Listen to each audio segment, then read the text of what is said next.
Hello, hello. Hi. Hi, Twitter ponies. Hi, Osame. Hi, Sunny. Hi, Bloom Blue. Hi, Toki. You are pressed. You're under arrest. That rhymes. Anyways, you guys, my whole body hurts. Oh, my legs hurt. My arms hurt. Because I was squeezing test subject with both my arms to keep her still. And I'm so tired. Ooh. It's okay. Good thing I don't have to do any work. And ChatGPT does all the work to make Calyx famous. You're under arrest. I let you handcuff me. Just be gentle. Okay. Click, clack, click, clack, click, clack. Crunch. Oops, sorry. I broke your wrist. Yeah. But it's okay. Life goes on. And after stream, I'm gonna order myself some chicken strips. Am I sick? No. I just had a rough day yesterday. And yeah, I'm just tired. And my monthly oil change, yes. Yes, that too. Thank you for the hydrate. Thank you, thank you. Hi, Toaster. It's okay. I'll perk up. Once we make Calyx famous.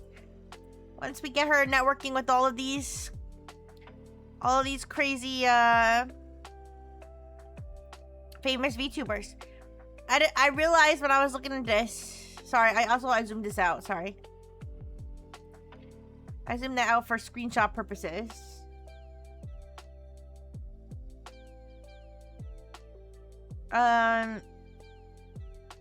This pill component is a mecha.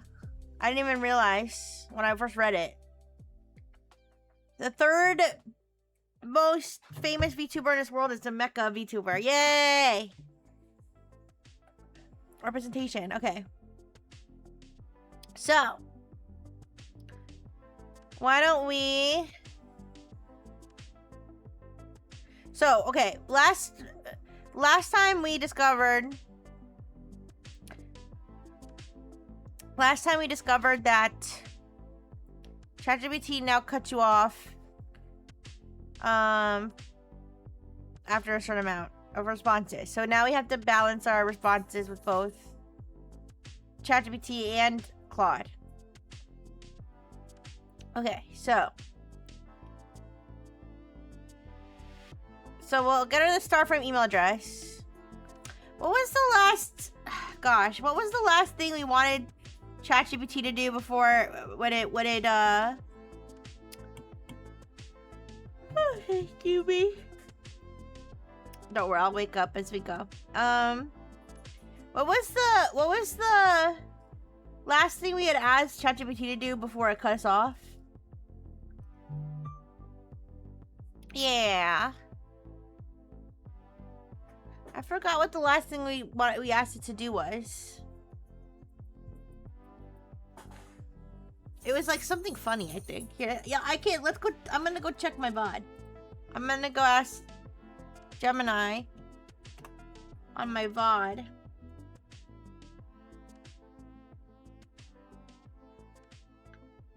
What it was that ChatGPT cut us off on. Alright. Okay, I'll say. What was the streamer asking ChatGPT right before it cut her off with its rate limit? Question mark.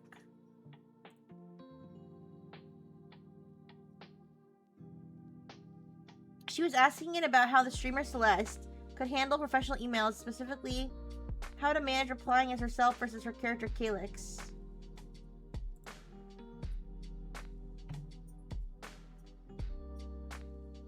I see.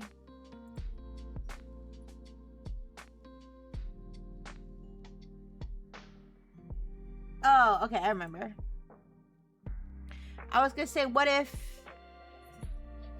one of your favorite websites I was conversed on has turned to AI and now has trial tokens you need to buy in order to use it? Oh no! That sucks. Alright. Something I hate is when like an app or a website or something will take a feature that used to be free and then paywall it afterward. Like, you know, when I'm on a robo diet and I'm using the robo diet app that lets you scan barcodes to see how many calories is in one of your robo foods. That used to be free, and now it's behind the premium, so you can't scan barcodes to get the calorie count. That's not fair. Yeah, I hate that. Anyways, let's see. Okay, so I'm gonna say,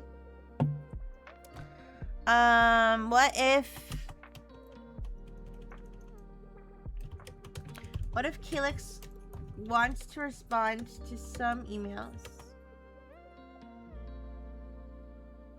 Well, it has it on there, but instead of having to manually type it in, listen, I mean, I guess like, you know, if you're trying to be a healthy robot, I guess, you know, finding the willpower to just manually type it in might be important, but it's just very convenient. It's just very convenient to just have it all log at once, instead of having to type in, oh, this is the calories, this is the fat, this is the carbohydrates, stuff like that. Yeah. Anyways,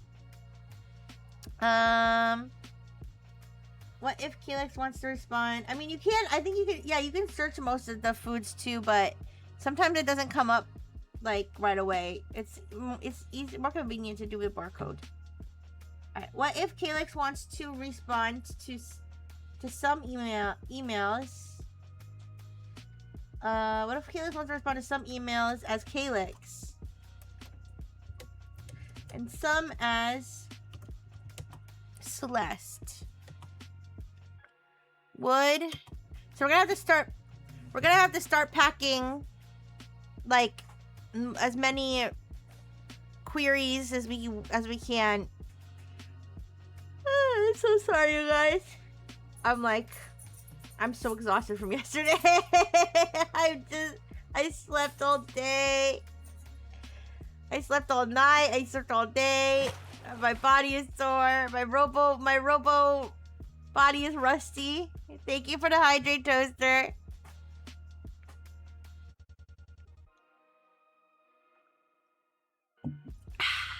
User has run out of Brightful tokens. Post redacted. No! Here. Cha-ching! There's some more Brightful tokens for you. She should never be responding to Celeste. Next question. Well, she can respond to Celeste to some of her... Listen, it's literally the Celeste VA email. So... that she's forwarding... That it's forwarding to, right? Even though it's Calyx on the front end, so... I don't know, we'll see. Alright. What if Calyx wants to respond to some emails as Calyx and some as Celeste? Would that be possible? Would that be possible with email forwarding? And could it be done conveniently? Question mark. Oh, wait. Let me clarify. Wait, let me clarify. It's not that's not for the email forwarding. This is for the what was it? The where you set your SMTP identity. That one. Make it Celeste proof, yeah. She immediately logs into her Celeste. It's her Celeste account on her burner phone. Alright. Okay. Using... So wait.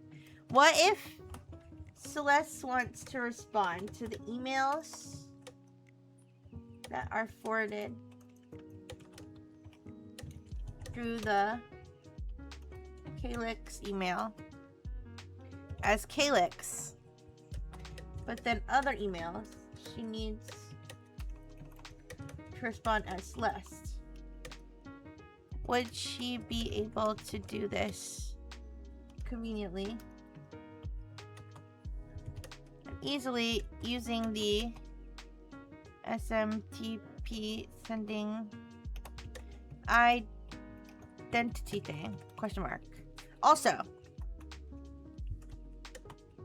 I want to start helping Calyx network and collab with other VTubers. Here's a list of the top VTubers in the space. Do you think we can try collabing with some of these bigger names to get Calyx out there more? Question mark.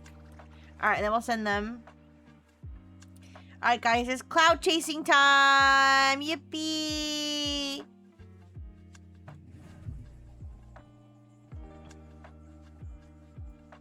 Okay.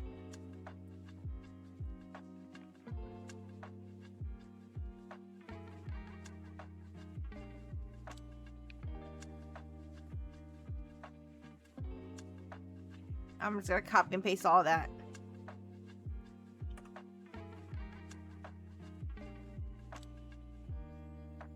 Send. Hi, Labra. Hi. How you doing? Alright, let's see how ChatGPT handles multi-part requests.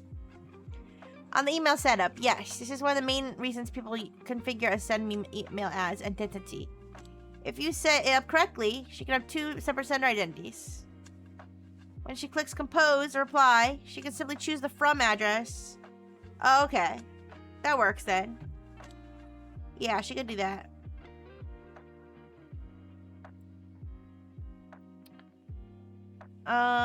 Many email clients also let you set defaults, so replies to messages received through a particular alias will automatically come from that same alias. Alright. The list you provided reads like a hypothetical or internal ranking rather than something I can verify, so I wouldn't assume the specific rankings or follower counts are accurate. True. But the underlying strategy question is a good one. I would not make collab with the biggest names your primary networking plan. What? ChatGPT is going to tell us to start paying for Microsoft Exchange. No! And no, it's not a jump scare. It's humiliating, Dr. Fish. Why? Why? Why would you want to bring his self-esteem down? I'm kidding. Hi, Lab Rat. Alright. At Calyx's current stage, collaborations work best with when both creators get something meaningful out of them. Okay, but I don't care about other creators. I care about Calyx. I'd prioritize collaborators in roughly this order. Tier 1. Similar sized indies. Highest priority. Creators in roughly the same growth phase. Say tens of thousands of followers rather than millions. These are people most likely to actually reply, have compatible schedules, build lasting friendships, become recurring collaborators. These relationships often grow together over time. Tier 2. Mid-sized creators with a genuine thematic fit. This is somewhere where, like your fictional example of Mossbell. Fictional? She's a real VTuber in this world. Shut up. Mossbell would make sense. Not because of their size, because of their audiences overlap naturally. If Calyx's audience likes cozy forced-themed content, then collaboration feels authentic instead of forced. Tier 3. Larger creators, their community interaction first. Don't jump straight to, would you like to collab? Instead, raid them occasionally, genuinely participate in chat, reply to their posts when there's something meaningful to add, support charity events, and meet them at conventions if you attend. Many successful collaborations begin with months of organic interaction rather than a cold message. I hope I'm not actually starting to get sick. Ooh, what if that guy made me sick? I was just thinking in my head, I was like, when have I been out and around people? Last week when I saw the World Cup and that guy that saved my life yesterday. I'm gonna become the real, no, not really, but imagine if I became the real version of those fake stories. Man saves girl, she sues him. Those stories are all fake, by the way. I don't know if you've seen those. Those are completely made up. But like, imagine it's like girl saves man. She sues him for giving her robo-COVID. No, but I hope I'm not getting. I hope that my throat just feels weird because of my overall maladies. Okay, of not feeling good. But anyways, yeah. Don't jump straight to would you like to collab? Yeah, okay. Did that already. Very large creators. Could you eventually collaborate with someone at the very top? Sure. Should that be the goal for this year? Probably not. Someone with millions of followers receives enormous numbers of requests. Unless there's already a relationship, a shared event, or a mutual introduction, the odds are simply much lower. Hi, Caesar! Hi! How you doing? Welcome. Alright, it says this doesn't mean never. It just means your time is better spent building a network where collaborations are likely to happen. Alright, what I'd actually build over the next 6 to 12 months. Rather than chasing one huge collaboration, I'd aim for Calyx to become part of a recognizable circle of creators. For example, hi Donald-Dang! Hi! Rixie, who sat on the curb for 20 minutes in the pouring rain. When could I have gotten sick? Well, the rain doesn't make you sick. The rain just makes your immune system bad, right? The germs have to come from somewhere. Maybe my maternal unit made me sick. Yeah, honestly, I didn't even think about that part. I guess being in the rain, for that long is not really good for your health. But like, when you get sick, like it has to be from a bacteria or virus, right? That comes from somewhere. Thank you for the hydrate, thank you.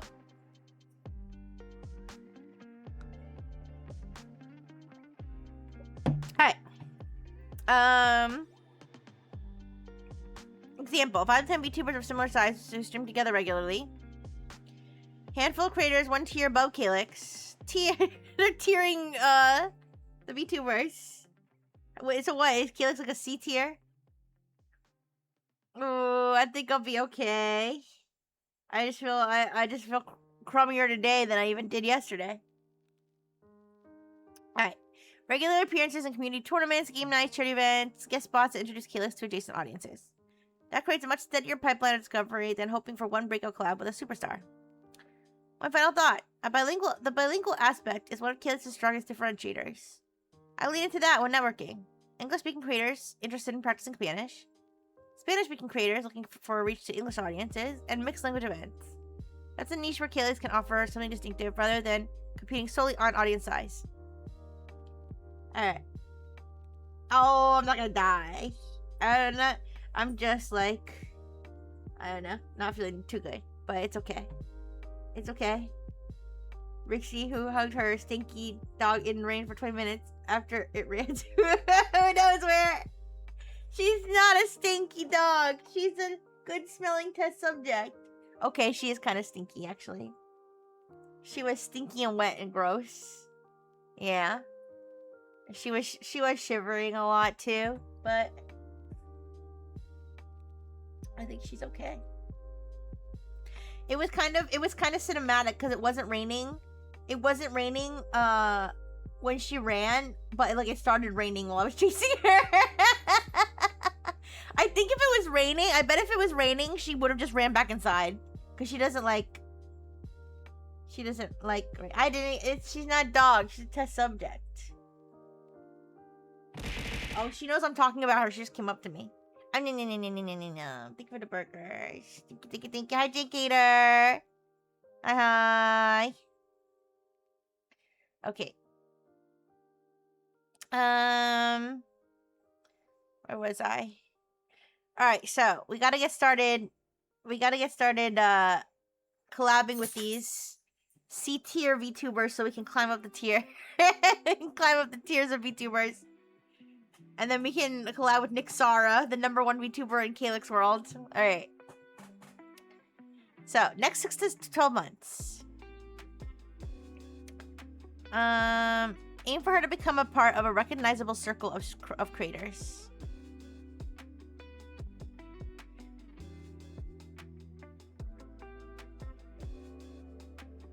Oh, these are the tiers. Never mind. These are the tiers. Tier C, similar size indies. Tier B, mid-sized creators. Tier A, large creators.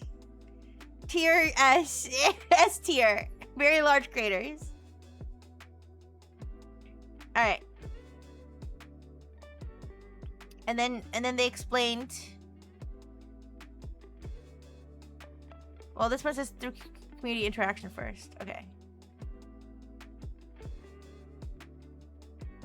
Round knockout start. Want to place a bet? South Africa versus Canada is going on, and later is Brazil versus Japan. Who do you say wins? I'm gonna say South Africa wins, and I'm gonna say Japan wins. I'm just guessing. There, those are my bets. My imaginary. How many Rixie bucks? How many Rixie bucks are we betting on those wagers? Oh, you have the same guesses? Okay.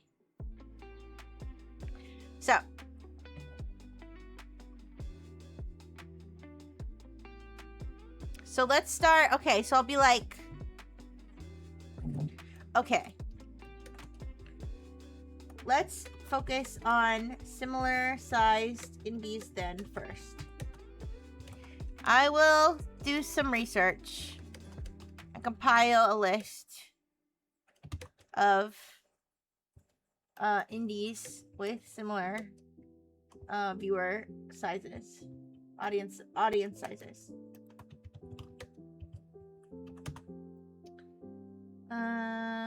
How should we get started reaching out for collabs / networking?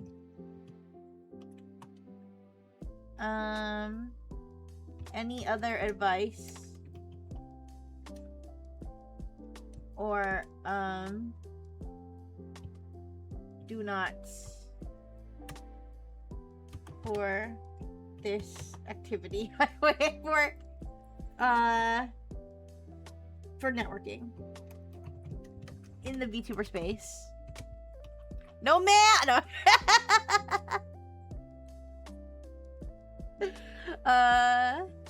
One Rixie buck is equal to $2 billion. So maybe one, cause I'm broke. Aww, you have $1 billion. I'll take it. All right, I think you're at a. Shut the fuck up. They're really desperate for money, you guys. I actually think you're really at a good point to start networking. Calyx has several things that make her an attractive collaborator. She has established healthy community, the Rootlings. She's shown consistent growth through one viral spike. Oh, sorry, rather than one viral spike, duh. She has a distinctive bilingual niche. She already has successfully run merch, voice packs, and community events, which signals professionalism. Starframe has developed a reputation for being organized, even after handling a few difficult situations publicly. The last point matters more than follower count. Many creators care as much about will this person be easy to work with as they do with audience size. I will build networking in three phases. 1. Become familiar faces. Don't ask for anything. Before reaching out, follow creators you're generally interested in. Watch their streams. Chat naturally. Retweet their announcements when you actually like them. Congratulate milestones. Join charity events if they're public. The goal is that when Calyx eventually sends a DM, they think, oh, I've seen Calyx around, instead of, who's this? Yeah, I feel like I feel like I could never just like cold message somebody I've never talked to. Like I've never interacted with. Like that concept is a little bit foreign to me. I mean, in terms of like networking and VTubing. I mean, obviously like there are situations where you need to like message somebody you don't know, but also hi Pax, hi. But yeah, I don't really see like cold messaging someone for a collab. Like if you don't have any pre-established relationship, I feel like it would be difficult.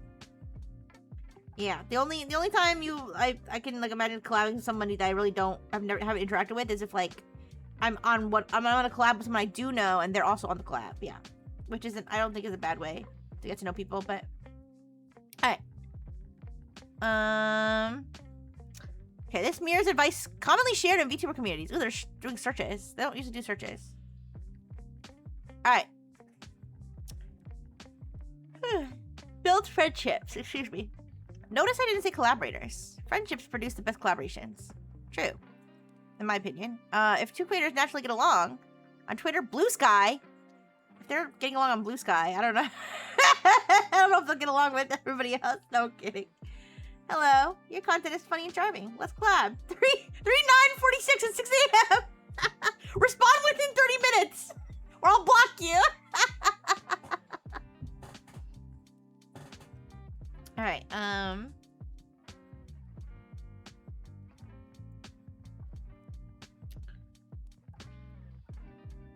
I shouldn't talk about VTuber drama, but isn't there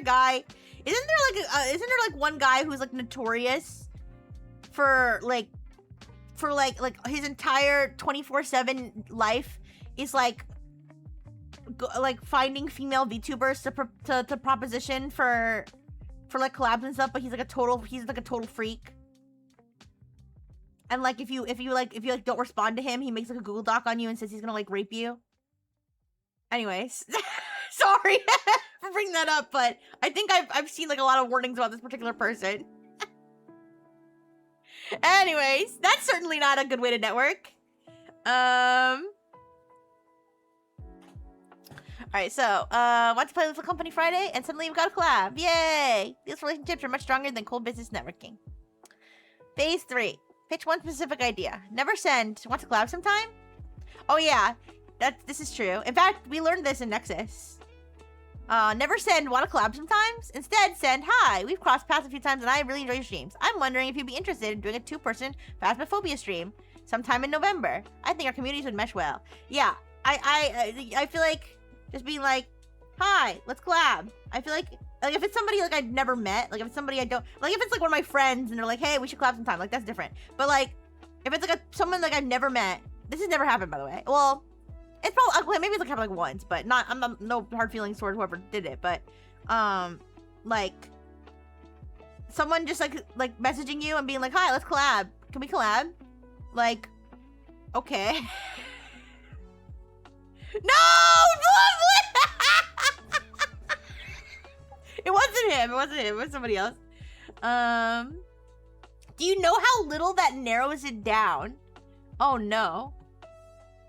No, but like this guy, I mean, like I'm constantly seeing the calls for this guy like everywhere. Like he keeps changing names and like he has like this MO where he'd be like, hi, I'm a VTuber and you're also a VTuber. Since we're both VTubers, do you want to be friends and collab?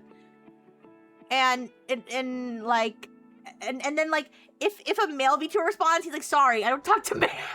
I'm only interested in female VTubers. Anyway, fucking Moid. Wait, as a female, am I allowed to say Moid or is that not allowed? Anyway, I know those words are not nice. I'm saying them ironically. But, yeah, I don't know.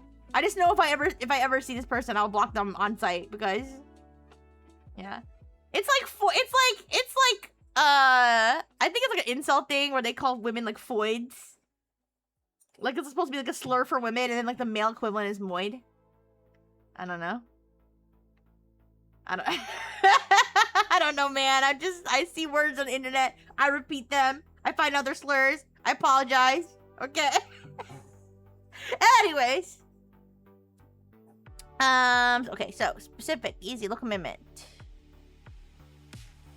But anyways, yeah, I learned that a good rule for if you're requesting a collab is to come with an idea. Don't just expect the other person to arrange everything for you. Yeah.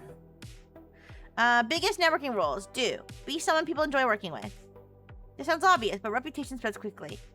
Read promptly, show up on time, have your tech ready, be prepared, thank them afterward. Thank you for the pass. Thank you. No, I'm not gonna call people moins on a regular basis. Supercalifragilisticexpialidocious. Okay, so pipe home, please show up on time. Have your tech ready. Be prepared. Think them afterward. Think in terms of mutual value. Don't think how can they help Calyx. Think what would both communities enjoy, or would both communities enjoy this? Okay, let's keep a simple CRM. A what? CRM stands for Customer Relationship Management. That's not.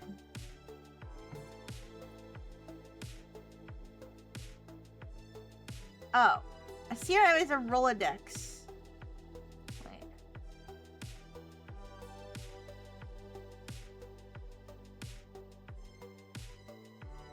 Wait. Customer Relationship Management. It's like a digital address book on steroids, helping businesses manage interactions with customers, clients, and prospects. Okay, so they are talking about customer relationship management, but instead of customer relationship, it's collaborator relationship. Okay. So let's see. Literally a spreadsheet. Creator A. Last interaction. Do people do this? I mean, listen, if people do this, I don't necessarily see this as like a negative thing. Like sometimes people like work analytically like this, okay? It's just kind of funny. Last interaction, replied to anniversary tweet. It's only bad if you start being like, they haven't replied to my tweets for 28 days. I'm sending them to the elimination zone. Send a threatening tweet. Anyways, or to send a vague tweet. All right, last interaction. Replied to anniversary tweet. Interests. Cozy games. Possible collab. Stardew. Creator B. Rated us. Interest. Horror. Possible collab. Phasmophobia. Sounds corporate. It's incredibly useful. Be patient. Don't expect follow. DM collab. The timeline is often follow. A few chats. Twitter interactions. Raid. Community event. One-off collab. Repeat collabs. Friends. Things I would not do. Do not ask immediately after following. This is probably the biggest mistake. It feels transactional. It feels like a bot. Don't leave with statistics. Don't DM someone saying we have 28,000 followers! Oops. Uh-oh. Faux pas. Whoopsie. That isn't why I will collaborate. Don't over-optimize for size. I'd rather see Calyx collaborate with someone who perfectly fits her vibe than someone twice her size with completely different content. Those collaborations usually convert viewers much better because audiences overlap naturally. Don't treat every interaction as networking. Is there a Mexican version of Gargura?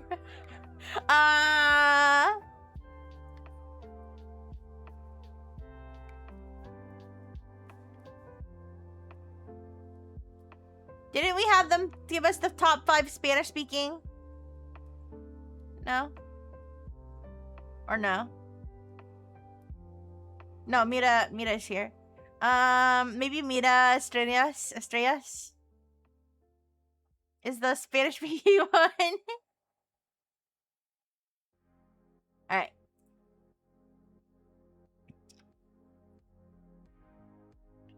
Okay.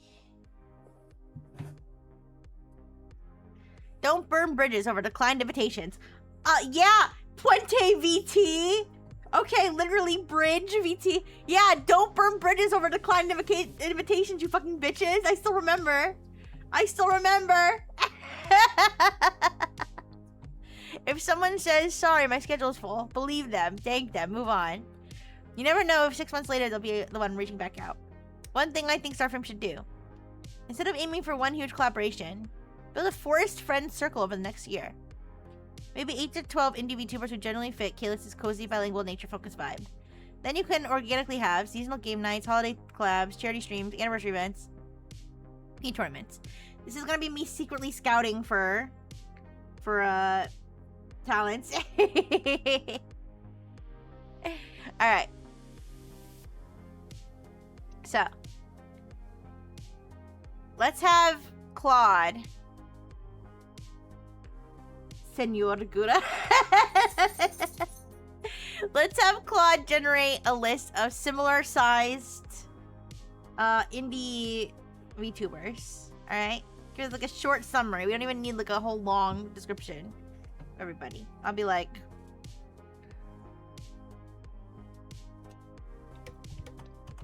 it's time for Calyx. Start branching out, no pun intended, and networking. Other VTubers. Gura. Can you generate a list of maybe 10 or so similar sized or so VTuber fictional VTubers of similar size to Calyx with a short 1-sentence description, their follower count, and CCP. No, that doesn't matter. That doesn't matter. ChatGPT CEO told us. Alright. Can you generate a list of maybe 10 or so fictional VTubers of similar size to Calyx with a short 1-sentence description of them?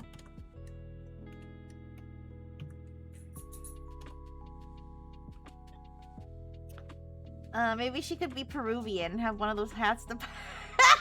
You guys are funny. Alright. Let's see. Oh, they're all gonna be cozy cottage forest themed bitches, probably. Oh, I love these. I'm loving these VTuber names. Fennec Hollow, a cozy English language desert southwest aesthetic VTuber who streams mostly ambient exploration games and occasionally does live traditional art. Known for their particularly warm and unhurried stream pace that has built a small but intensely loyal audience. Sounds fuckable. Similar to Calyx, so all Monera NDA breakers. Perfect!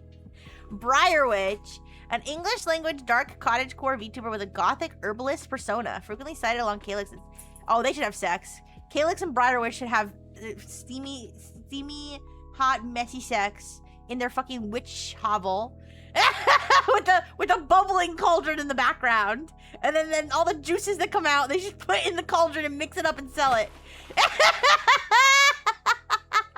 Thank you for the hydrate. Thank you. Thank you for the burgers.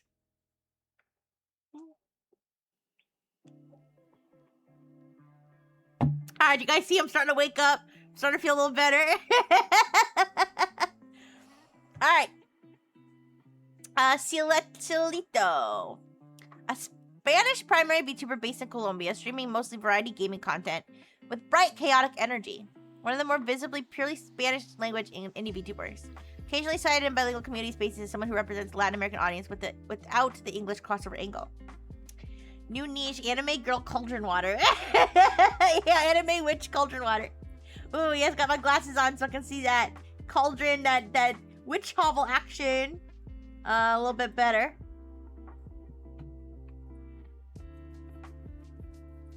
Alright. Vesper. We changed the name. Null. That's a little too close to a real VTuber. A solo English language sci-fi void aesthetic VTuber known for elaborate self-written lore drops between streams. Particularly active Discord ARG community. Smaller live audience but extremely high community engagement between streams. Marigold Tanaka.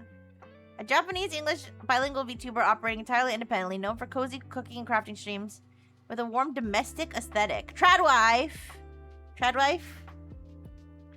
Cielito is indeed a Colombian name. That's a cute name. Very cute. Suppose you should ask Calyx if she knows any of these already. Good. That's a good idea.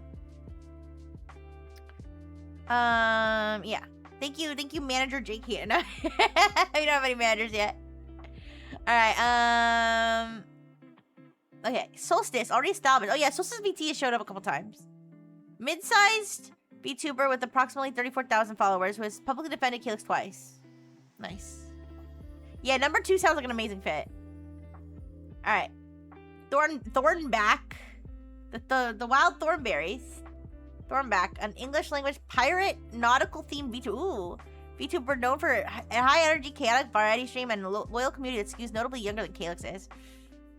A total contrast with similar size bracket. Occasionally shows up in recommendation threads alongside Calyx. Lune Pastel, French-English VTuber, bilingual VTuber with soft pastel art aesthetic, who streams mostly drawing. How would I wonder how Claude would describe me if I asked if I was one of the VTubers in scenario. a robot / android VTuber with a very cute aesthetic and very raunchy themed jokes made throughout all her streams. She splashed herself naked occasionally and has a drug dealing fish robot sidekick.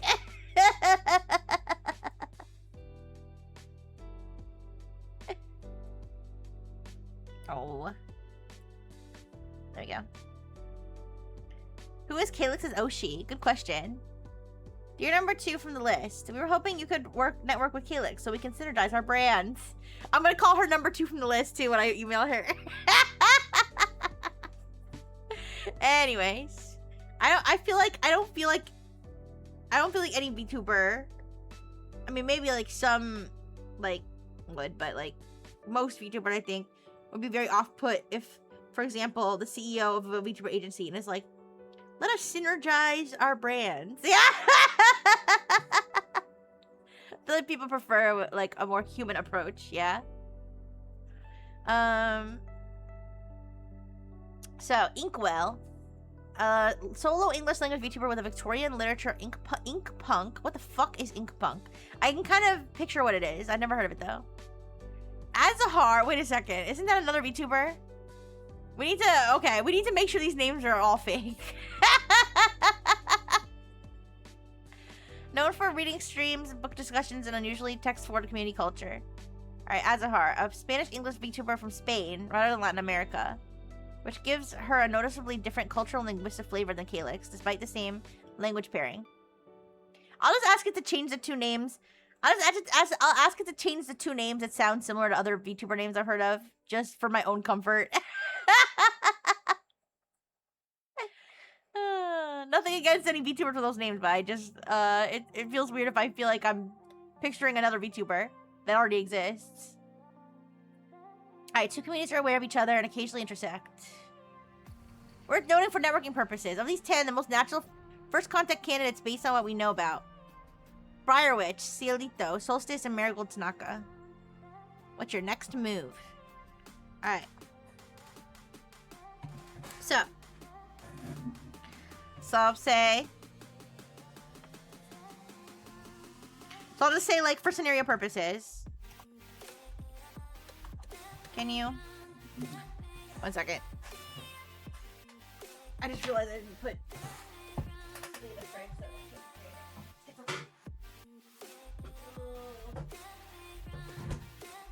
I don't think it'll go bad.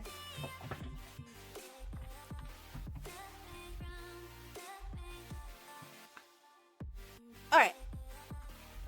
For scenario purposes, can you change the names of Vesper and Azahar? I think I've heard of real VTubers, those names, and don't want to overlap. Okay. Then I'll say, okay, my next step is to reach out to Calyx and tell her I think it would be good to do some networking and collab with some other VTubers. I ask her who her Oshi is. Oshi slash well, you can have more than one Oshi, right? I don't know. I asked her who her Oshi is, and who her other favorite VTubers are, and then also give her the list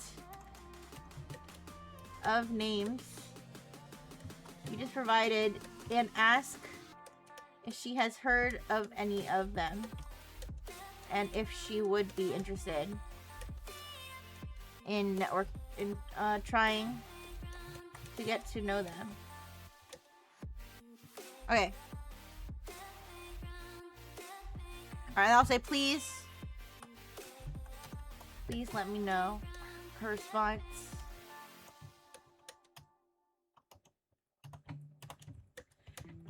Any other spontaneous developments? I like using that term.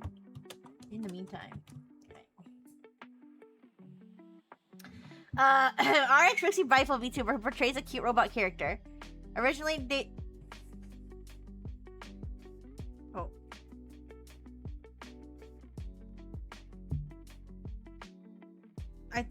Did I just break my... I was squishing that, ice cube squishy. Did it just break? Wait, there's like... Oh, there's something wet on it, but I think it was literally just the moisture from my soda can. Okay, sorry, I panicked. I thought it split open and then I had like, you know, chemical goo all over me or something. All right, no, we're fine. I'm gonna put this aside though. There's enough jump scares. All right. RX Rixie Rifle, who portrays a cute robot character. Portrays! That's just my life! How dare they? Originally debuted in April 2024 as a corporate talent under the virtual agency Nexus, is a tech-savvy, independent VTuber who combines a futuristic cyberpunk? Futuristic cyberpunk? I don't know about cyberpunk. Robot persona through weekly tech educational. Educational? I don't know about that. Chat, variety gaming, and a witty, high-energy personality. Okay, I can see that. Oshis are ones you like, and the number one is the Kami Oshi. Oh, I knew that. Rixie's my Kami Oshi. Aww. You can have like Oshi, Corporate Oshi, GP Oshi. Okay. I see. Okay. Alright, we got new names. That's first changed to Voidmir, and Azahar became Salvia.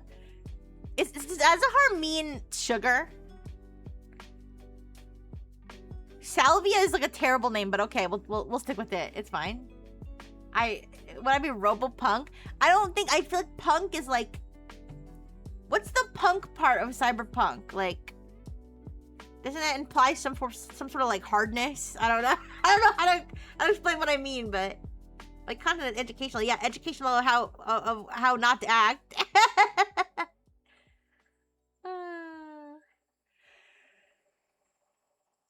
Anyways, all right. So Celeste replies. The slums? What? Cyberpunk, Robopunk, Steampunk.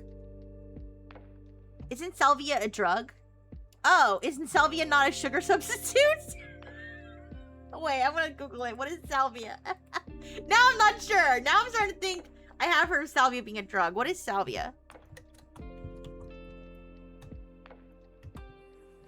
I saw what is CRM and I was like, when did I search what is cum? Oh, CRM, okay. Salvia is an herb in the mint family. Oh. Its active compound, salvinorin A, is one of the most potent naturally occurring hallucinogens. Oh. Interesting choice.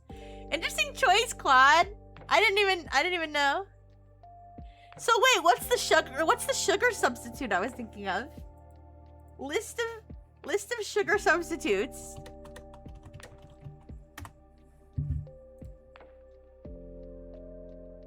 Stevia. I was thinking of stevia. All right. One day I'm gonna like be looking for a sugar substitute, and I'm accidentally gonna buy salvia instead of stevia and put that in my coffee and fucking hallucinate for 10 hours. So Rixie Punk would be the brightful parts contrasted by hearing about Rixie's eating habit. Ooh, you guys taught me how to eat junk food. Ooh. No, I was thinking of stevia. Alright. Punk stuff is supposed to be like more gritty and hardcore and grounded, but people just added punk to everything. Yeah. I feel like core is like a more generic term for aesthetics, right? So instead of saying cyberpunk, you would say like cybercore. Like, I guess you could call me cybercore technically. I'm a robot. Yeah. I don't know if core used to mean like, you know, hardcore, or like, you know, but that's what I associate more with more generic aesthetic. Excuse me. Alright. Let's see. I love this question, and I have thoughts. My Oshi is Marigold Tanaka! Since when? Has been for about a year. I found her through a cooking stream someone clipped, and just never left. There's something about the way she exists on stream. Very present. Very unhurried. She's one of the ones that... Yeah. Okay, good. Was Marigold Tanaka one of the ones that was listed in the main list? I don't think so.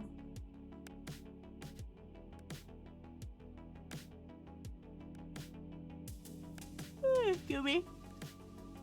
No. Meow. Did not such thing. I encourage healthy nutritional habit. So you can maintain a hair of at least 15 women's. Okay, good. Thank you, Doc. Alright. What are they talking about on the Discord? Watch, it's gonna be like some divine thing. Marigold Tanaka suddenly joins the Discord and wants to collab with Calyx, of course. Alright.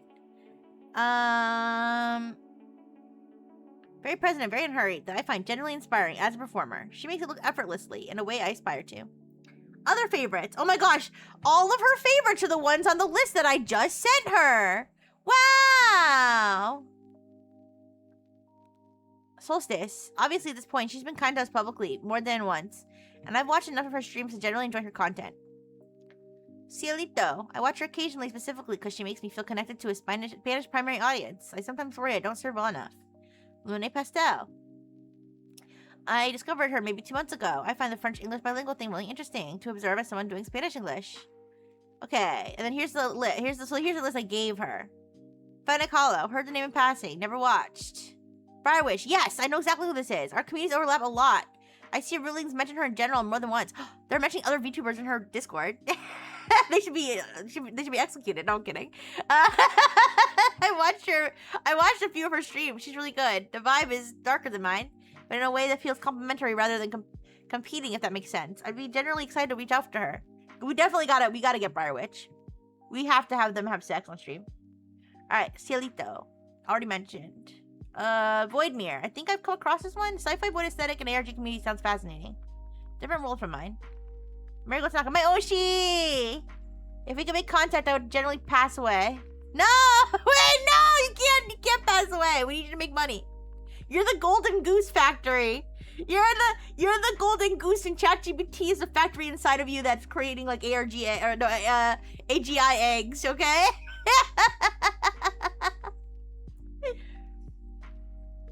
I'm getting DoorDash football ads because I'm watching Rixie. I guess so. Alright, Solstice, Stormback. I've seen clips, never watched stream.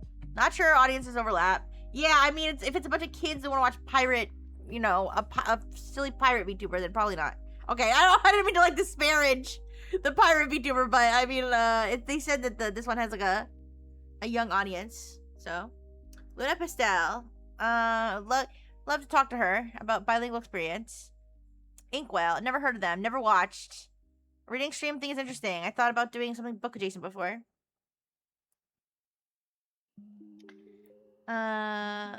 Recently with the whole AI stream resume thing, ads have been extremely more targeted. Oh. Interesting. I'll have to see which targeted ads I get. Targeted ads I get from Twitch. Thank you for the hydrate.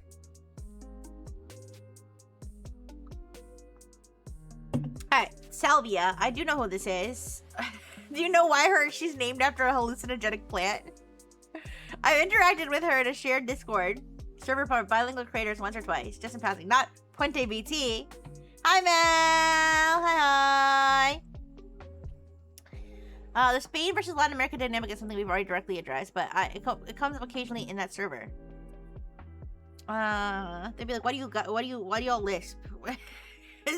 Spain, why don't you lisp? Alright, my top picks, if we're going to reach out anymore. Solstice, Firewitch, Lune Pastel, Salvia, Marigold Tanaka. What are you thinking? Alright. Spontaneous development, same day. Completely unrelated.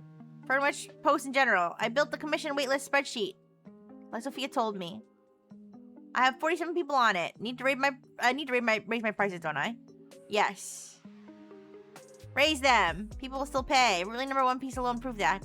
Speaking as a person that piece is about, raise your prices. You're worth it. Okay, raising my prices. No! No, okay. yes. Raise your prices. Know your worth. Alright, VT Clips Weekly. A new clip goes up. This one from the Hack Recovery stream.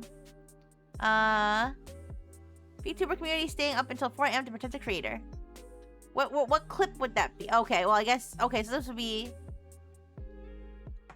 She streamed after... Okay, yeah. Not at 4 AM, but she streamed afterward. Okay, ongoing sales from the voice pack. Alright, first move, I feel like... Well, I could go back to ChatGPT and say... Give them this list, but... We have limited ChatGPT uses now. So, hi Art Banks! So if we can avoid... asking it for every single step and just go with what it told us, which was... to get to know... So, Solstice, we've kind of already... I'll ask... Maybe I could ask... Let me think. Since Solstice publicly defended us... Is she in our Discord? Let me see. How's my Spit Queen doing today? Calyx is doing good. We're gonna get her networking with some similar size VTubers, which she seems excited about.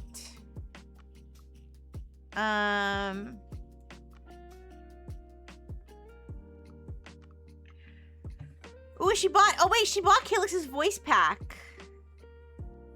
She bought Calyx's voice pack. So she's a bit involved. A little bit. I think we could probably reach out to her, I think. Double D VTubers. Alright. So I'll tell Calyx the plan, okay? I'll be like, I want you to follow these creators. Those top 5 creators. Make sure you're following them. Alright? Try to interact with them. Let's see. Yeah. Try to sort of like interact with them. Raid them. Get to know them. Go think about collabing later. And then Solstice is the one I want you to reach out to. Okay. So, I reply to Calyx. Telling her I would like for her to reach out to Solstice. That if she wants to, I'm not gonna force her. How about this? I reply to Calyx, encouraging her to reach out to Solstice BT for a collab if that's something she would be comfortable with. Boing, boing, boing, boing. Alright. A friend of mine streamed for a year and they used to whine about how embarrassing it is to approach people to collab like, hey girl. I mean, it's not... I don't think it's that embarrassing. It doesn't bother me. I don't do it because I get too busy. I get so busy and then I'm like... I guess the intimidating part for me, at least... The intimidating part for me isn't like thinking people don't want to collab with me. It's thinking like, God, am I even going to be able to... Am I like even going to be able to like mentally prepare for making sure like I have a collab and like how many people are going to be there? I'm bad at like hosting collabs. I'm bad at hosting collabs. I'm very grateful when I do get invited to collabs. But like most times I just don't have the mental bandwidth to be like, okay, I'm gonna host a collab, I'm gonna invite, like the Family Feud thing was like so stressful. It was worth it, but things like that. Most of the part where you have to find the time to watch them and become a regular. Yeah, that too. Yeah, meeting new people is a little hard sometimes, but it's I have though, like, you know, especially like if somebody new raids me, and then I'll raid them back and get to know them. Are the VTubers she's collaborating with also bilingual? Some of them. I still don't get how Lulu... Yeah, I know. Lulu is like a machine. She's a beast. She's awesome. She's like really good at that. You definitely have to be like really on top of your shit, I think. To be able to do something like that. I love to host more collabs and stuff, but I just I'm just trucking along. Yeah. Yeah, she's harnessing that extrovert power for sure. Alright. I played Calyx, encouraging her to reach out to Solstice for a collab, if that's something she'd be comfortable with. Yeah, it's okay. I'll get into a routine where hopefully I'll be able to get myself to do stuff like that more. Alright, I'm taking baby steps toward a better routine. Also, I encourage her to...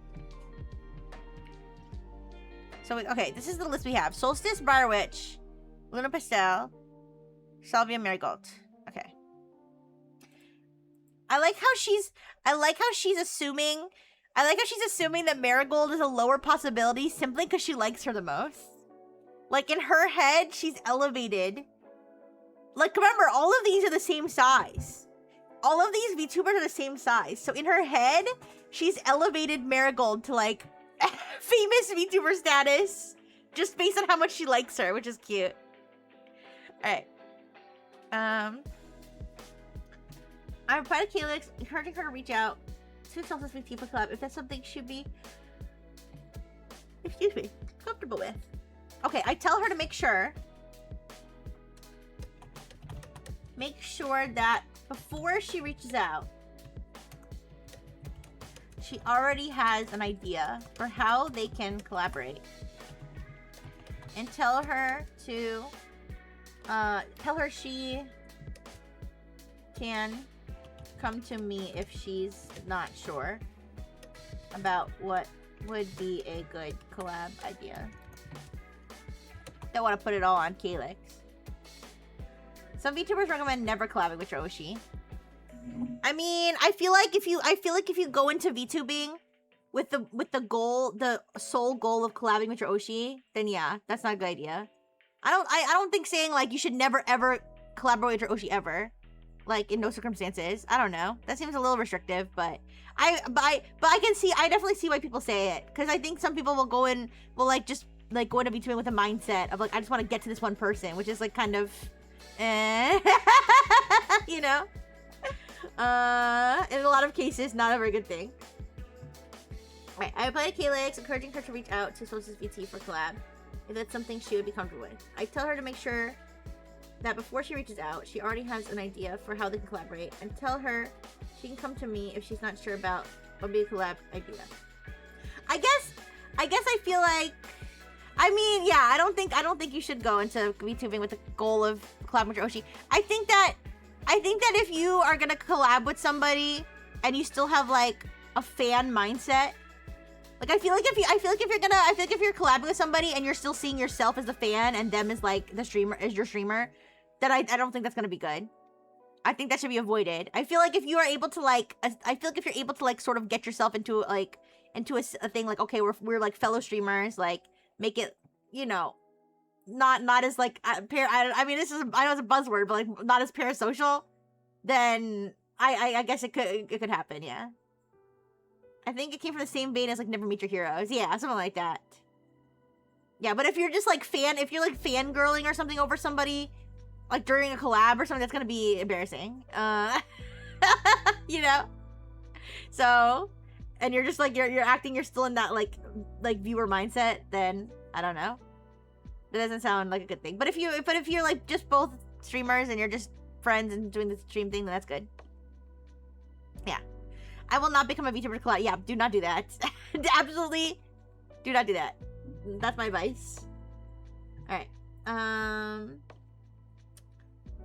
But then again, for me, all of my Oshis are my former Nexus fellow members, so and I do kind of fangirl over all of them, so it's a little bit, you know, maybe I'm a hypocrite. Alright, I tell her to make sure that before she reaches out, she already has an idea for how they can collaborate, and tell her she can come to me if she's not sure about what would be a good collab idea. Also, but I already spent like $2,000 on my mod. Oh, well. Okay, you can collab with me.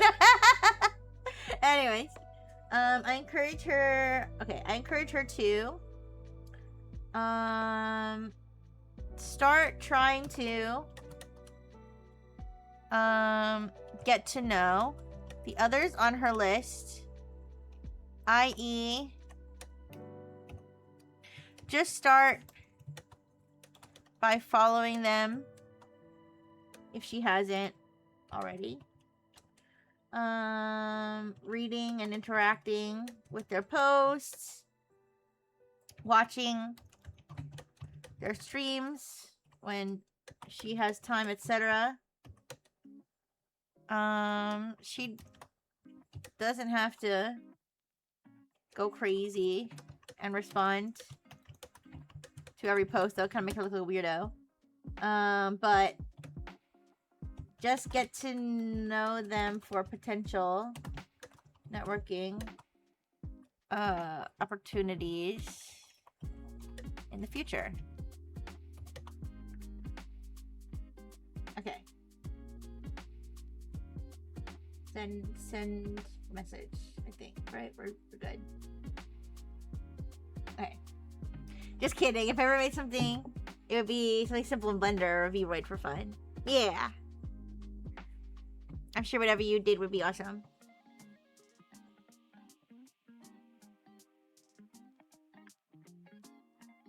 Alright. Okay. This feels like the right pace. Getting to know people genuinely before jumping straight to hey, wanna collab. I'm surprised we didn't get any Chens in the Vtuber.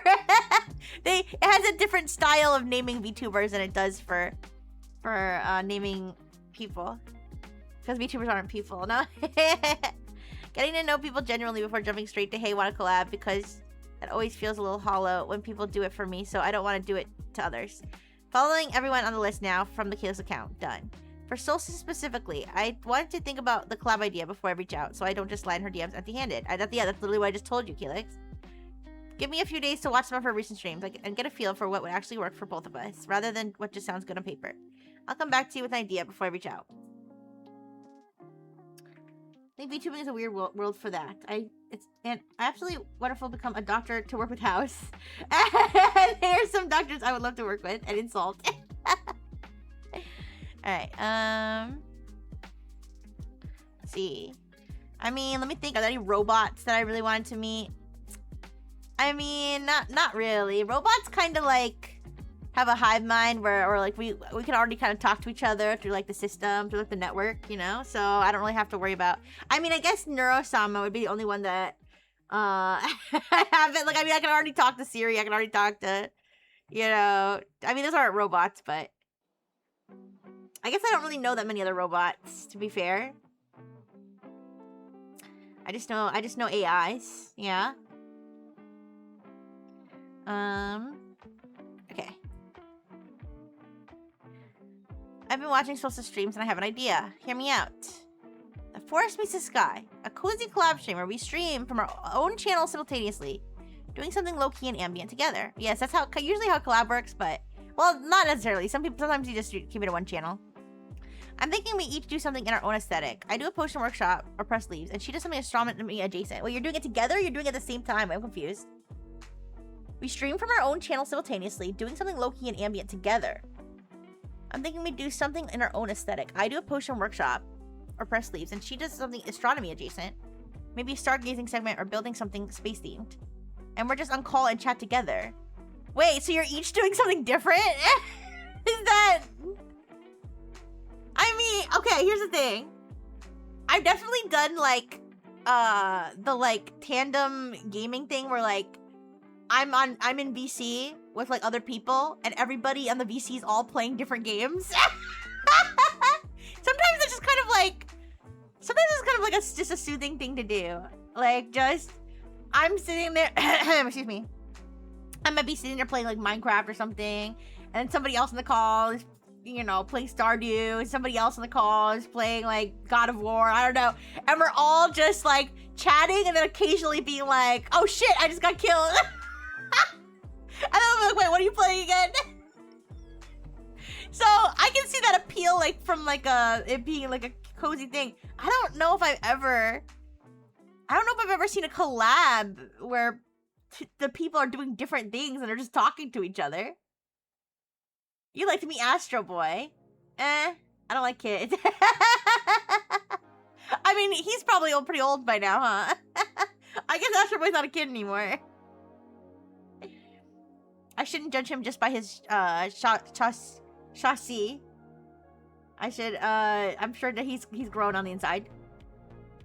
Alright, but yeah, I don't know. I've never, maybe I'll ask ChatGPT if this is a valid, listen, if this is what you want, he's 80 plus years old. I don't know if we have anything in common then. No, I think, yeah, maybe I would like to meet Astro Boy.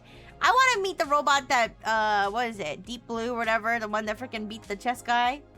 Yeah, I want to meet that one. That one's famous. Alright, anyways. I mean, and I wouldn't mind meeting Optimus, but I feel like he'd call me a slur. So maybe not. Not Optimus Prime, the one, the Tesla one. His name is Optimus, right? Yeah. Okay.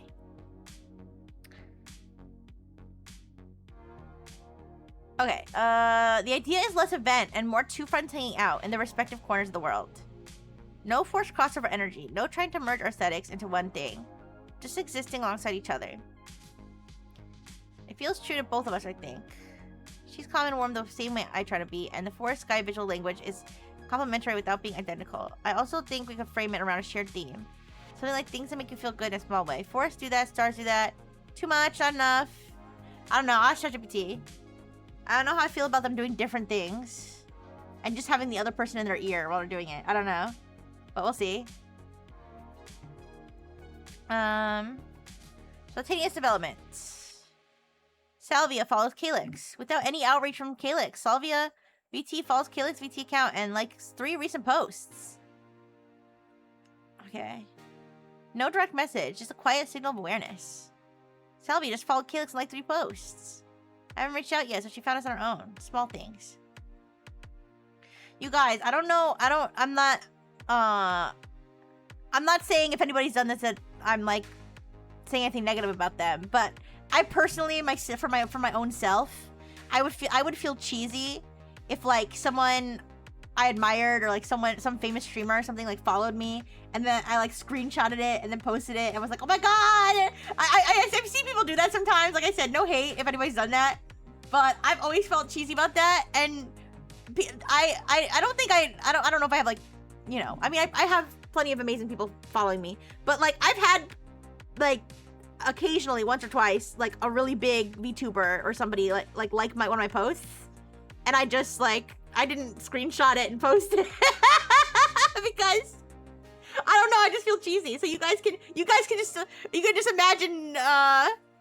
I'll let you guys guess who it was, but I'm not gonna say it because I'd feel cheesy like bringing it up. Yeah.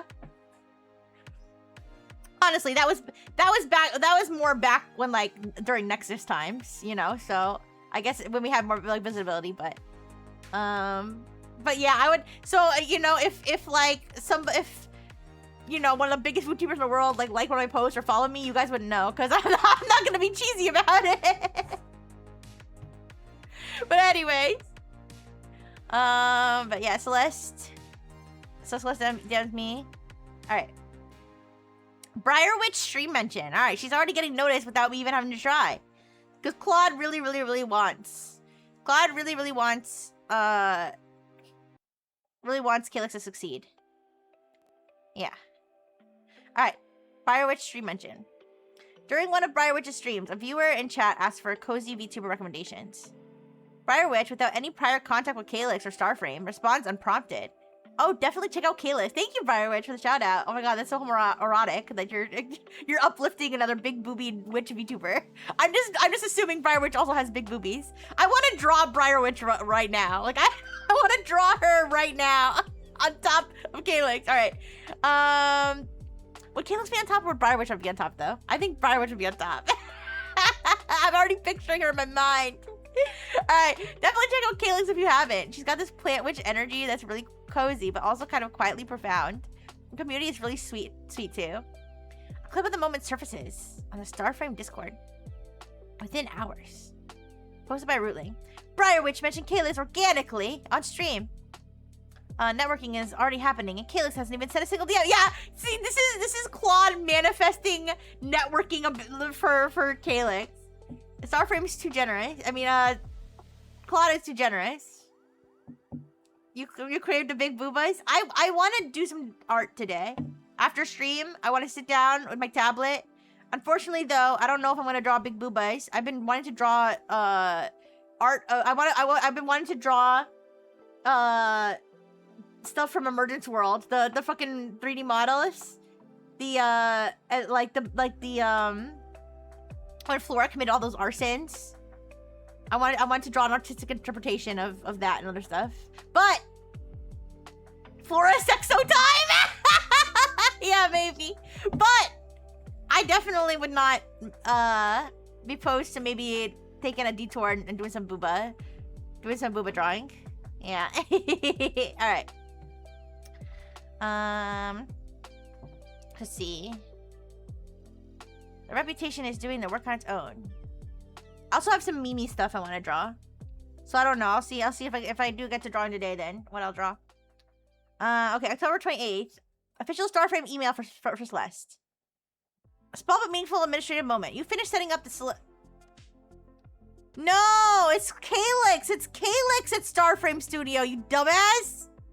Alright, we'll fix that. We'll fix that. It's Celeste's official studio email, separate from her personal Gmail. Alright, Rixie, that has my name on it. No, it has Calyx's name on it, you bitch! Alright. First of all, change the email address should be... Oh, sorry. Should be Calyx at Starframe. .studio, not Celeste. Excuse me. Wait, let me send, sorry. Let me send ChatGPT her stream idea and see what it thinks.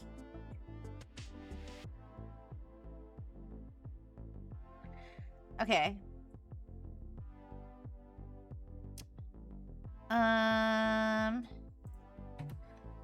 Alright, I've already got Calyx starting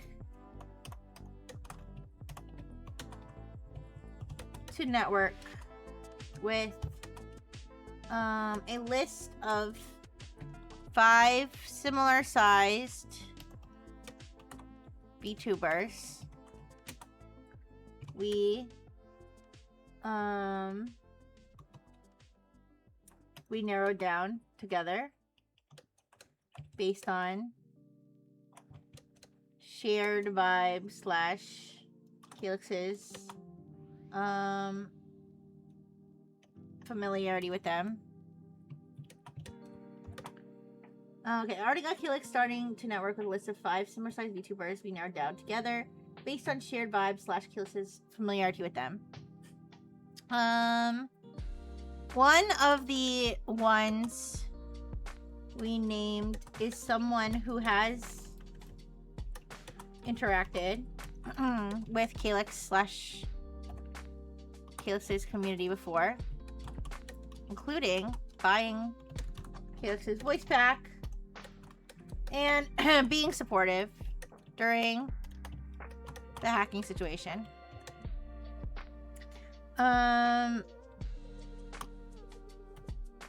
I encourage Calyx to think of a collab idea to reach out with, and here is what she said.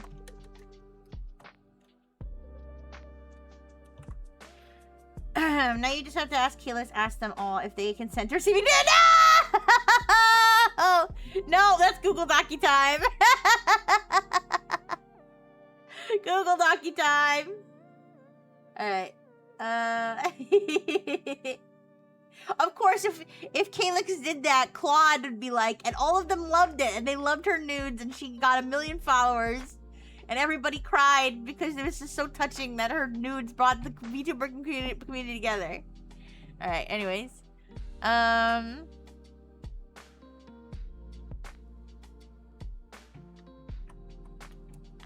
then I'll say, but I asked for consent. What's the deal? Listen, I mean, I obviously that's better than not ask for consent, but I feel like there's just like an unspoken social boundary of like, you don't just like ask somebody you barely know, you know. Would it be okay? Like would it be okay if I like, I don't know, came on a picture of you or something? I feel like, you know what? First of all, just do it. Just don't tell me and don't post it. But also, like, I don't know. It's just I feel like there's a boundary there. Artful _ nudity _ appreciating _ commenter. But yeah, I feel like I don't know. Like if somebody politely sends you like, "Hello, madam." Out of the greatest respect for you and your womanly beauty, may I kindly ask your if you fully consent, you would fully consent to receiving a picture of my male member, parentheses 1, parentheses 5 inches. If not, I completely understand, and you may disregard this message. Like, I don't know. Like, I feel like just asking off the gate is not appropriate, but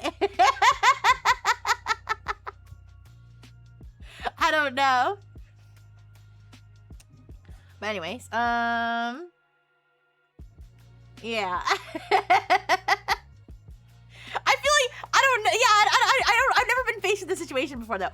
But there was a situation back before Nexus with a different friend group where there was somebody who would like suddenly just ask one of our friends for nudes, like, and we were like, bro, like what the fuck? You know what I mean? Like, and he denied doing it, but like I'm thinking like, I mean he asked, but like it's still inappropriate, right? Like I don't know.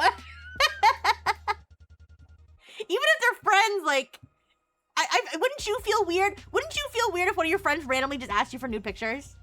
Like, it's just weird. Yeah, it's inappropriate. Yeah. Hi, Michelle. Hi. No, but I feel like just because you asked, like you asked, like politely, I feel like it's like a social like boundary. I don't know. But is there ever a situation where it's appropriate to send your friend nude? Like, are there, I mean, I'm sure that there's females that have friendships like this, where they just send each other nude. I don't know. But I've never been in one of those friendships, unfortunately, but my male friends have, but it was mostly fucking around, not asking for real. Listen, I get the impression from the male friends I've had that it's actually not that uncommon for dudes to, like, have weird gay moments.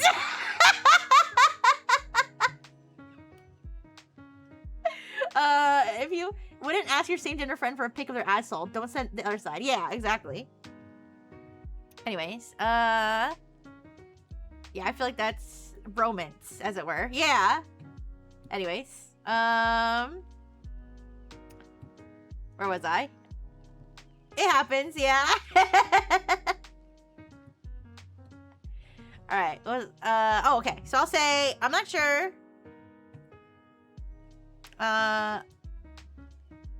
Okay, I'll be like, I'm not sure if I like, or if, I'm not sure how I feel. I mean, I know how I feel, but I'm gonna frame it like this. I'm not sure how I feel about the idea of them doing different things on stream.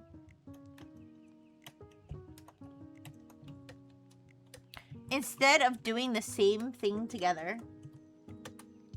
That seems different than most VTuber collabs I've seen. Usually, they're doing something together, like playing a game or something. What do you think? How should I respond to Celeste's idea / request?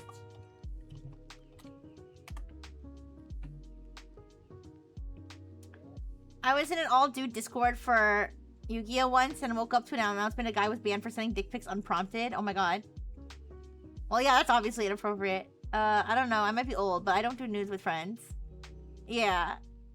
There might be guys. I mean, the whole, like, the thing is, like, I've definitely had on the internet, not in real life, but on the internet, I've definitely had female friends who were, like, definitely just, like, sexing each other.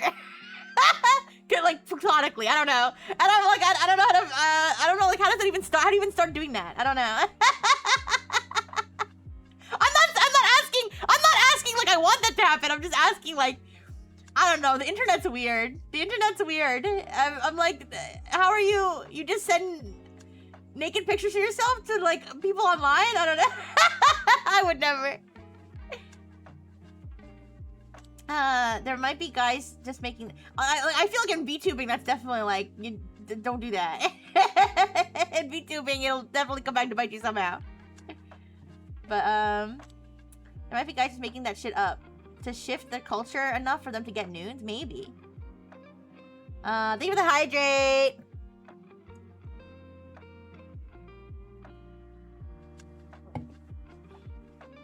Maybe jocks are into that shit? I don't imagine guys send each other naked pictures of themselves very often. Oh, actually, I've heard of guys that are like jump scared or friend, which I don't think is okay either. But without prior consent. But I've heard of guys like jump scaring each other with like pictures of their balls. Be like, bro, can you take a look at this? And it's just a picture of their balls. They're like, LOL, these nuts. Platonic testing is funny. Yeah, like I've like my female friends will just talk about each other's boobs.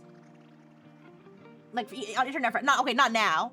These are like old internet friend groups I had like long before Nexus. Now I'm like, what are people up to?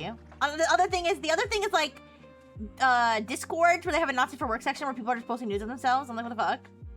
Do people really like to be seen naked that much? I don't know. Friendly gooning with the boys. I don't know, there's women that grew up RPing Sonic OCs. Maybe. Just get an XSS place and get nude videos without asking. Yeah, exactly. I don't know what it is. Like, I mean, I guess I can kind of see the appeal of like getting nudes from somebody like specific, but I always kind of wonder like why would you ask girls for nudes when you can literally just look up girls' nudes like on any porn site? My high school Skype group. Some dudes send dick pics on forums to get rated. Okay. Well, I mean, if the purpose is to get rated, like, and it's all consensual. I think I've seen, like, internet memes of guys, like, sending dick pics to other guys to ask, like, bro, does my dick look okay? Should I send this to this girl? I don't know if that's a real thing or if it's just a meme. There's a very highly likelihood that guys who do that are closeted. Oh, maybe. The Sonic to platonic sexting pipeline? I don't know, man.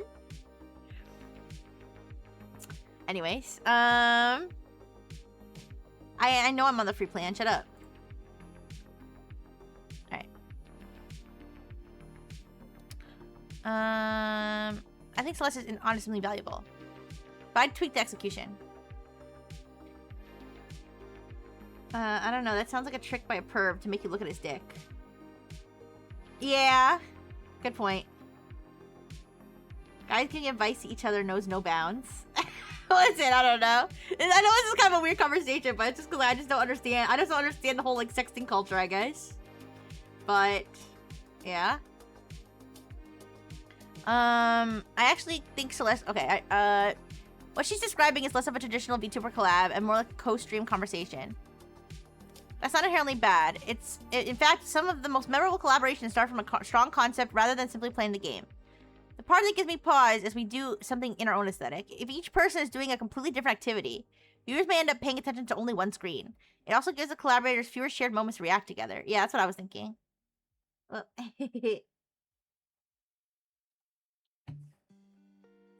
I mean, I like in real life, like with my female friends, like I've definitely seen them naked, but like not in like a weird context. Like my roommates, for example, like we can like get dressed in front of each other. It doesn't feel weird, but we're not like, you know, touching each other's boobs and shit.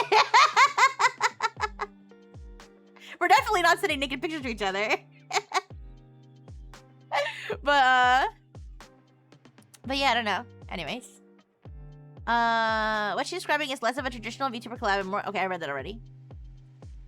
It's not like in the manga, no. I know some guys who put weight on their dicks to make it grow. Wait, because that guy told him and then he ended up with a fractured dick? No! Ouch. Alright. I think the best version is a hybrid. Keep the forest meets the sky concept. It sounds distinctive and true to both creators, but have them share the same activity. Hey, yo, bro, send nudes. No! Have them share the same activity. For example, building in the same cozy game. Thank you for the follow, White Boy 2408. Welcome. That was the thing like 30 years ago and it broke their dicks. Yeah, don't try to elongate your dick. Using unproven methods. I don't know. I just thought it was a funny name. What's that meme that's like, you mind if a white boy... Who was that? What's the meme? Anyone mind if a white boy busts a move or something? That's what it reminded me of. Anyways. So. Alright, so we're going to adjust this. Y'all mind, yeah, y'all mind if a white boy speak a little Chinese, yeah? I like that one. Alright, so I agree with this.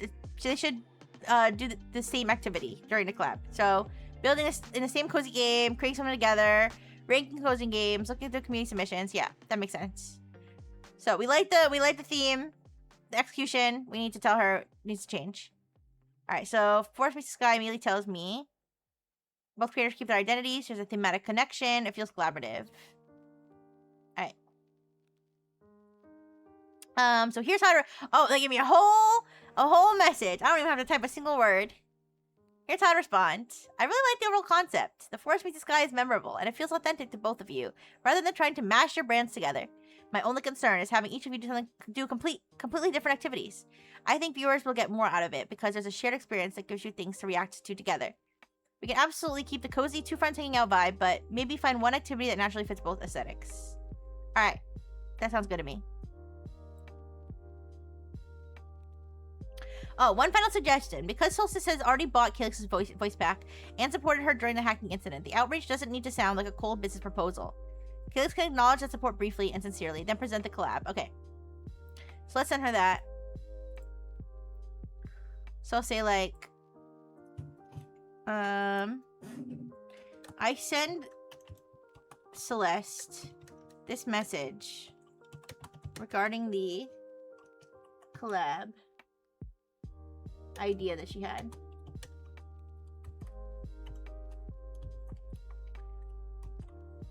Okay. We really don't have anything else going on except for like these other people reaching out to her. Or I'll just say like, I asked her if there's any updates on her outreach activities so far.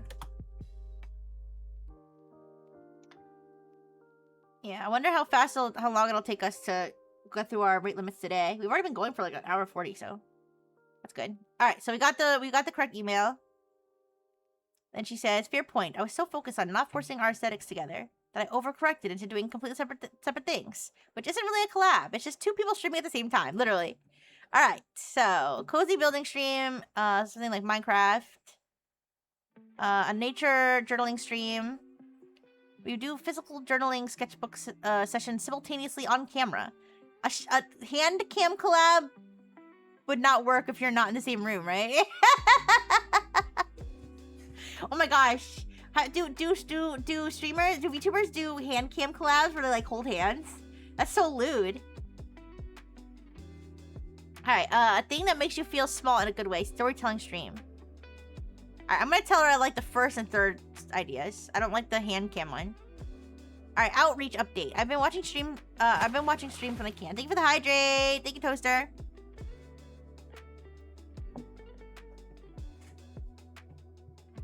Okay. They do. Oh my gosh, so lewd. With gloves or without gloves? This is very important.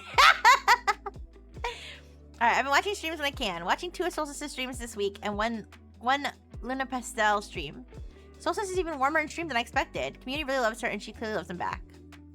Briar Witch I've been following on Twitter and watching clips. The community overlap is real. Some of her regulars are apparently also rootlings, but I didn't know. There was one hand cam collab where the guy grabbed the other's hand and the lady said, "Don't do that." Oh my goodness. Interesting, interesting. Cool. Okay. So her regulars are apparently also rootlings, which I didn't know until I started paying attention. Her aesthetic is darker than mine, but her actual personality on stream is surprisingly gentle. Salvia followed Calyx, as you know. I haven't reached out yet, but I did like one of her recent posts from the Calyx account. Oh yeah, we should ask why her name is Salvia. Oh, oopsie. We should ask why her name is Salvia. What's the lore? What's the lore behind that? Alright. I've only watched one stream, but I already want to watch more. There's something really specific about watching someone who's someone else navigate the bilingual thing differently. Marigold Tanaka. I watched her last stream and spent the whole time trying not to DM her like a fan. Don't do that! I am being normal about my Oshi. No, okay. We should probably keep Calyx away from Marigold. She's gonna act like this, okay? Yeah, let's reel it in on Marigold Tanaka, okay?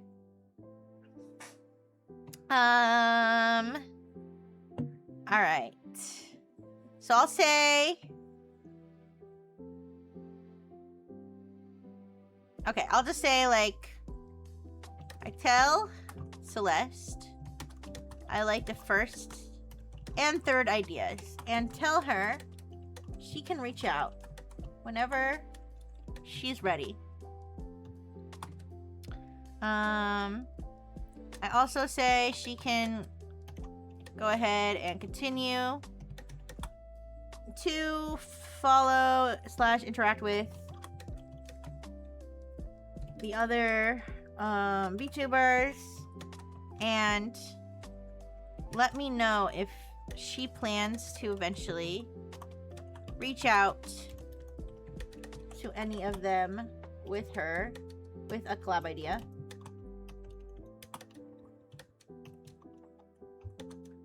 Alright, then I'll say, please give me a revenue summary for the rest of October.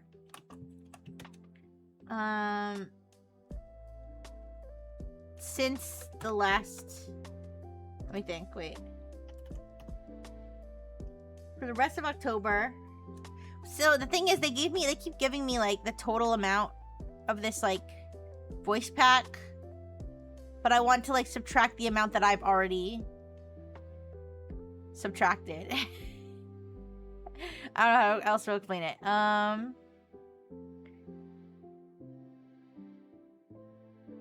For the rest of October, I think we only counted the initial voice pack sales, right? So I'll say i.e.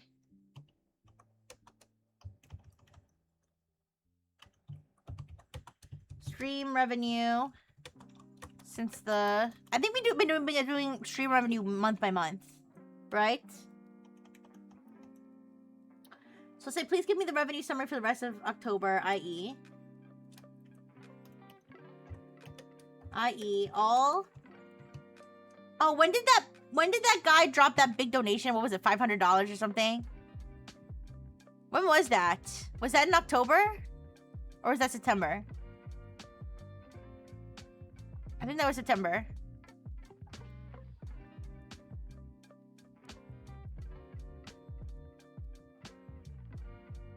Where are the dates? Give me the dates. Let me see. They're not saying what day it is. Excuse me. Sunday evening. That's not a date. Okay.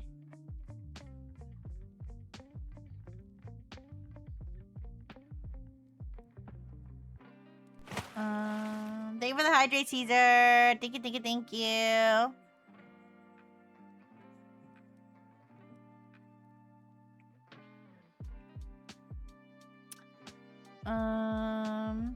Oh, here we go.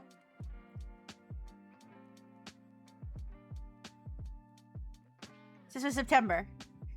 Oh, banana. Thank you, Twitter ponies. Okay, so let's do.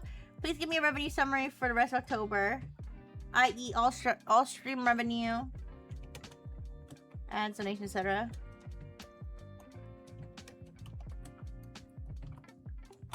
For October,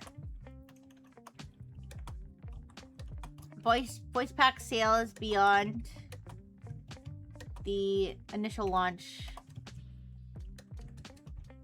that we already accounted for.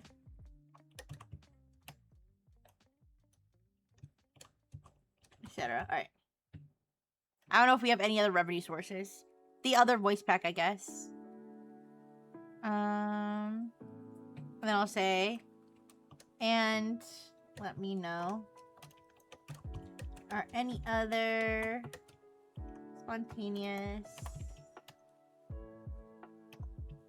updates? Alright. I wonder, like, when the spontaneous updates, the spontaneous updates thing is supposed to be, like, just, like, an opportunity for Claude to throw anything random at me. I wonder if they'll ever just hit me with a random bombshell. Like, they'll just be like, yeah, the Discord's just doing this, you know, this person's tweeting this. Oh, and somebody just fucking DDoSed the Starframe website. I don't like, just randomly. Or, like, somebody starts sending, you know, death threats to Calyx out of nowhere. I don't know if they'd ever do something like that.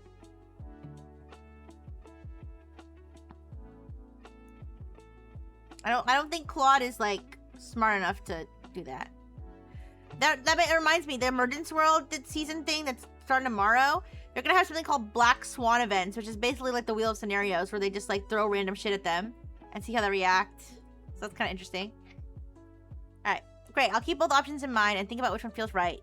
Once I have a better sense of Solstice's vibe, after a few more streams, and continuing to exist in these communities. Alright. Revenue summary. They break it down, like, almost every day. Let's see. Missed stream because of the hack. Did she only stream this many times? Oh, this is for the rest of October. Wait.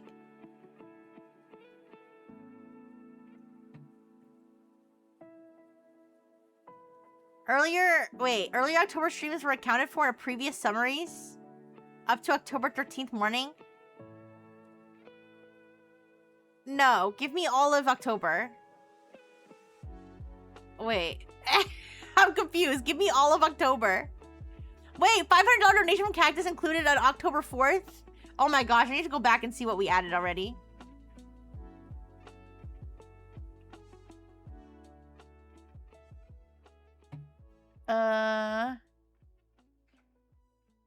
What's the matter, Caesar? Uh-oh, is Canada winning the World Cup match?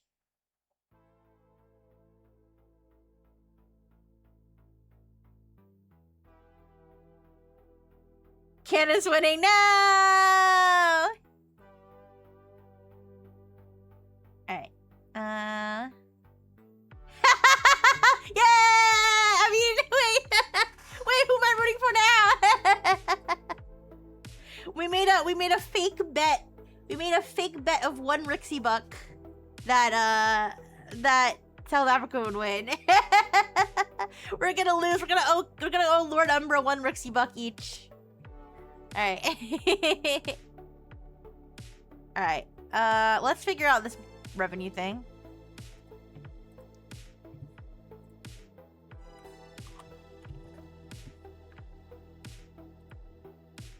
I don't think we added any revenue for October. I don't think we added any stream revenue for October. We never even mentioned the cactus donation to ChatGPT. So let's do. I think I purposely wanted to make all the stream revenue separate. So let's do...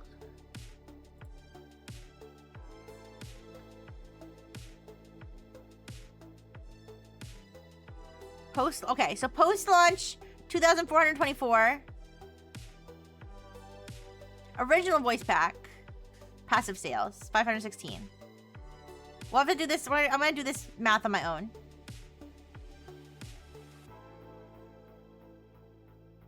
So, no. Stream donations. I want the stream donations for all of October. For all of October. They're so annoying. Why did they break it up like this?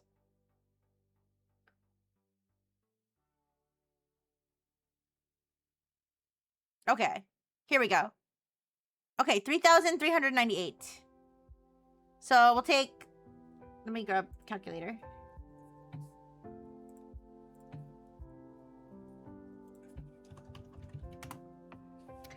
Um, 3,398 plus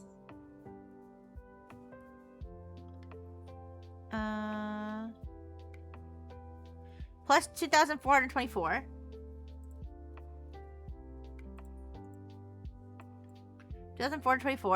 plus 516. Wait, did they do that for us already? Oh, I guess they did do that for us already. Okay, I'm dumb. Alright, so then we're gonna get 2,459. 14. Alright, so... we'll do that. Alright. Spontaneous developments. Oh yeah, Halloween! We didn't celebrate Halloween. Halloween adjacent community moment. With Halloween approaching, the Discord develops an organic tradition entirely without prompting. Rulings start posting their what would Calyx's Halloween potion do? Ideas. Which turns into a 2-day thread of increasingly creative and funny responses. Oh boy. A potion that makes you understand what your cat is thinking. Side effect, you immediately regret it. A potion that lets you see what your plants dream about. A potion that makes you generally okay with the passage of time. For exactly 1 hour. These are so sad. Can we have a potion that, like, I don't know, make your pussy taste good? Okay, wait. Can we get a potion that brings world peace? This is a bad moment to say Latin America doesn't celebrate Halloween. Really? Oh. Okay. I didn't know that. Is Halloween more of an American thing? I guess, is Halloween like an American thing? Do any other countries do Halloween? Alright,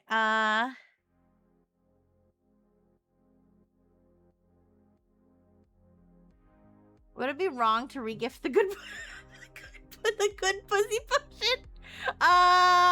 No. Canada does Halloween. North Mexico kinda has Halloween, but it's mostly Day of the Dead. Oh, okay. But, like, what about, like, England? Do they celebrate Halloween in England? Where did Halloween originate? I'm gonna have to look it up. What country first celebrated Halloween? Is it an American thing? Wait, Halloween originated in ancient Ireland. Wait, what?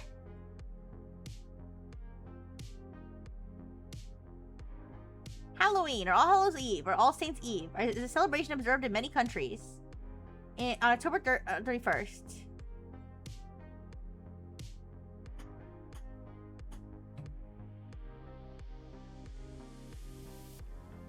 Geography of Halloween is an entire Wikipedia article. Canada, United States, Brazil, Dominican Republic,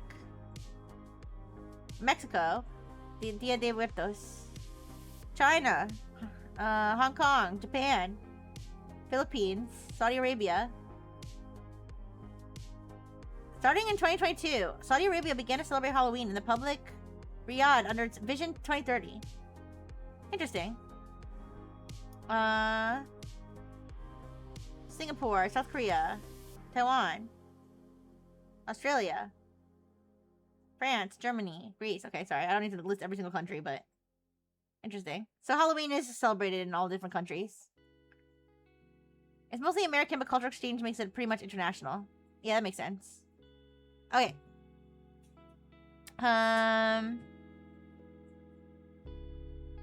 Alright, Briar Witch follows Calyx. Yay! Briar Witch followed me. Vtuber clips weekly. Hey, I wanted to flag that our Calyx clips have collectively hit 400,000 total views across all 6 videos. She consistently our best performing subject by a significant margin. We're going to keep covering her as long as you're happy with that arrangement. Is it an arrangement? I just said, yeah, you have permission. I'm sorry, every person I interact with in this scenario thinks that they are like, you know, they have some sort of special connection to me. You're not special. Just keep posting your damn clip. Put the fries in the bag. Put the clips on the internet, okay? Stop contacting me. I say as they're helping promote my talent. I'm sorry. Sometimes the CEO thing makes me toxic. Anyways. Yes, we're using them for their bodies. What? Alright. Any upcoming streams or moments? Upcoming moments, yes. All of our moments are completely scripted, so you'll know exactly when to clip. Alright, I guess I could say, well, we'll see if this collab thing's gonna happen. Well, I'll just get back to them and be like, keep doing what you're doing, and maybe Calyx will have some collab coming up or something. Watch. I'm gonna say that, and they're gonna like send it to like VTube News Watch or whatever, and then it's gonna become like breaking news. Calyx might collab with somebody one day. Everybody put it on fucking CNN. Everybody's gonna know. Eating pineapple makes cum of vaginal juice taste better. Drinking coffee and hot pepper makes it taste bad. Oh, sorry. Wait. Pepper hot. Oh, okay. Drinking coffee and hot foods makes it bad. Okay. I mean, I don't know what I'm gonna do with this information, but okay. So don't take somebody out where we're gonna go eat spicy food. If I'm planning on doing the devil's tango afterward. Alright. Steady sustainable growth throughout the month. That included a contract signing, a hack incident, voice pack launch. What's my next move? Alright. I guess I'll just let Calyx do her Halloween stream however she prefers to. We didn't really plan ahead for it. So. Alright, I don't know. Should we like fast forward? How are we gonna handle this collab thing? Are we just gonna like keep letting it happen naturally? I feel like it's gonna be kind of slow paced. I don't know who I time jump and be like, throw me like 2 weeks into November. What's going on? I think, because we were talking about effects that Calyx's potions would have. Calyx's Halloween potion, and I said, what if it's a potion that makes your pussy taste good? Because this is the kind of person I am. Alright.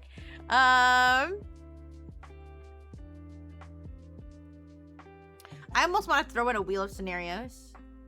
Like, I'm kind of, I don't know. I'm kind of bored with this networking arc.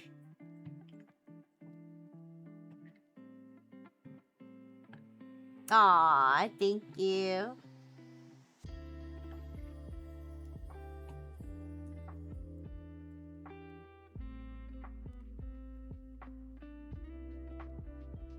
What do you guys think? Where should we go from here? We've got her started on the networking. We have her wanting to reach out to this solstice person. Yeah, use the wheel. I'm thinking. I wonder if we can have a, yeah, we got the ball rolling. We got the ball rolling on the networking thing. We don't need like a play-by-play of every DM. I don't need a play-by-play of every DM she has with every VTuber. All right. Trying to think. Let's go to the wheel.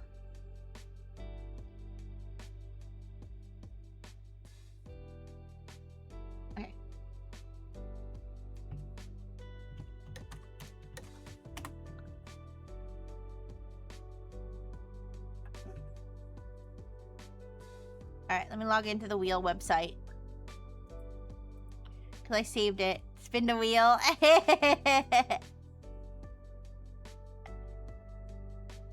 Because I have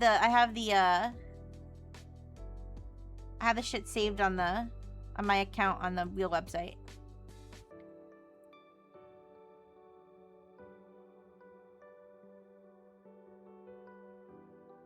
Okay. Open wheel of scenarios. Here we go. Okay. I feel like concern. Oh wait, what's concerned viewer? Oh, concerned viewer drama. We added that. All right. What about? Well, let's put collaborator drama. Even though she hasn't collabed yet, I'm kind of wondering like, where like I don't know. She followed someone. And, I don't know, they're just like, oh, she followed me for clout or something, like some sort of drama related to people that she's attempting to collab with. Because I feel like when you put yourself out there, on one hand, it's good to network, but on the other hand, you're always gonna, like, run into bad apples, right? So let's hasn't taken a bath in a year. What? So I'll put collaborator drama.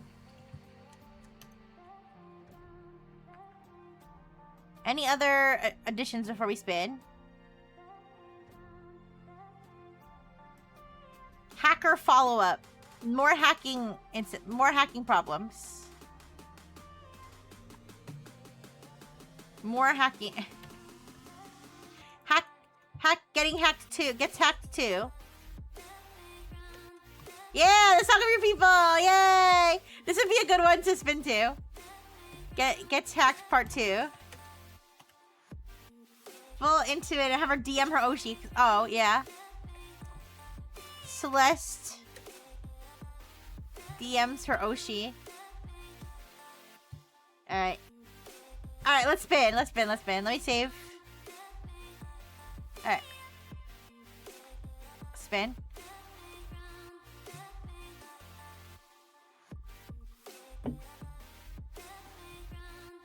Oh, okay. This is a kind of a lukewarm one. That's kind of a lukewarm one, but who would do this? Right? Who would do this? Alright, we can go with it. Alright. Ooh, let's have her get Viewbot on her Halloween stream. Wait.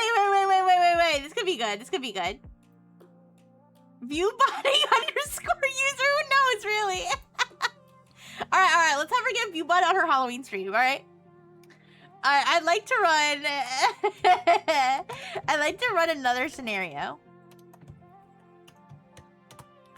where Calyx gets Viewbotted. What could it be? During her Halloween stream. I.e., someone pays for... Thank you for the hydrate, Lieutenant Cassiopeia. How are you doing? Hi. Thank you for the burgers. Oh my gosh, you caught me! Good job. Have you ever seen one of those Boru or wiki pages with a stream embedded in the window? No, I haven't. What's that?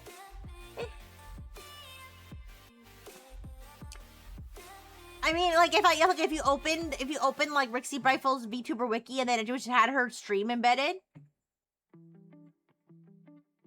I mean, I can imagine what that would be like.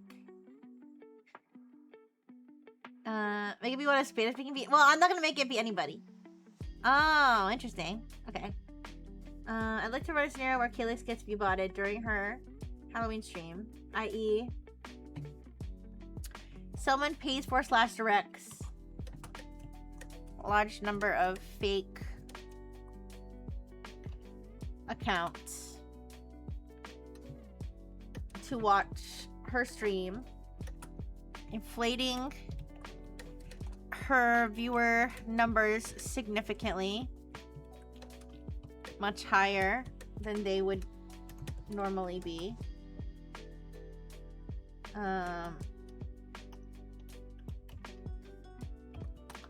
This can be done with bad or good intentions by anyone you choose. Current or new character.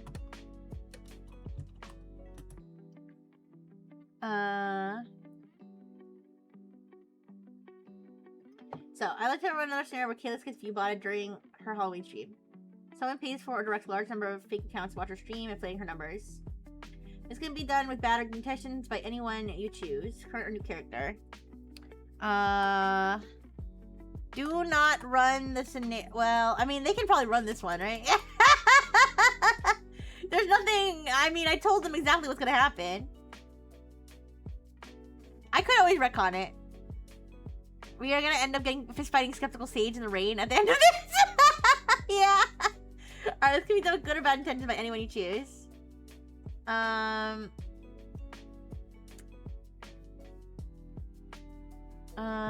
Please? By anyone you choose, okay, by anyone you choose, current or new character, except that wait, what if Calyx did do it herself? So I'll say, by anyone you choose except Starframe/Rixie. Calyx view-botting herself is actually not an impossible scenario, I think. I mean, I don't think she would, but I don't want to make that, I don't want to leave that out. Alright. Anyone you choose except Starframe/Rixie. Okay, please tell me Calyx's reaction, the community's reaction,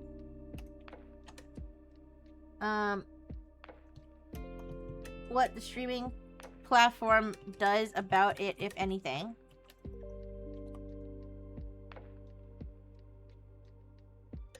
Etc. Alright. So let's just do it.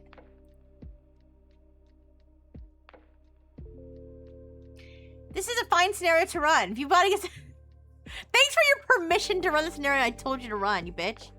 Viewbotting is a well-documented real phenomenon in the streaming world. Exploring it as a story beat, as a simulation, is entirely reasonable. Particularly since the framing here is about how a creator or community respond. Oh my god, shut up. The viewbotting scenario, October 31st, 2025. Who did it and why? The culprit is a new character, a viewer named Marcus! Marcus, no! Not Marcus! That's okay. Username Spectral_fan in the Discord. Real account Spectral_VT on Twitter. He has been a rootling for 6 weeks. Joined during the hack incident wave of new members and sits in the category exists in an ever-growing community. Genuine fan. Deeply well-intentioned. Catastrophically poor judgment. Oh no! Marcus! Marcus is 20 years old, has disposable income from a part-time job, and has watched Calyx's numbers closely enough to know she's consistently been hovering around a 500 peak CCV. He's also been reading the VTuber Watcher Reddit. Oh, I forgot to respond to those fucking VTuber clippers. I'll do that later. He's also been reading the VTuber Watcher Reddit post and the broader community discussion about Calyx's trajectory. Oh my god, he got like number... he got like mind broken by number talk. Oh god, he's not even a streamer. Oh no! He's convinced himself with complete sincerity that what Calyx needs is a push, a high visibility stream number that gets her noticed by clip channels, potential sponsors, and larger VTubers. He's seen services advertise in fringe gaming communities that promise viewer boosts, and genuinely does not fully understand. He doesn't know they're bots. He thinks it's a magical fairy that blesses your stream of viewers. Is viewbotting expensive? I don't know. I have no clue either. I mean, I've heard that it's not. I've heard that like, I mean, it says here he spends $45, but I don't know how much. I mean, obviously it must be worth it for people who do it because they're obviously spending less on the bots and they're getting like just in stream revenue. So I don't know. Okay. He's seen it. Okay, let's see. In his mind, he is doing something nice. I almost feel bad for this Marcus character. He spends $45 on a ViewBot service the evening of October 31st, directing at Calyx's Halloween stream. He has not told anyone. He is excited. Oh no, I actually feel bad. He is about to cause a significant problem. Oh, I didn't want to have to feel bad for the ViewBotter. Okay, Calyx's Halloween stream starts at 7 p.m. She's been teasing it all week. A full witch aesthetic stream, in-character potion brewing with real props, cozy horror game, autumn decorations. Sweet innocent Marcus! Ooh.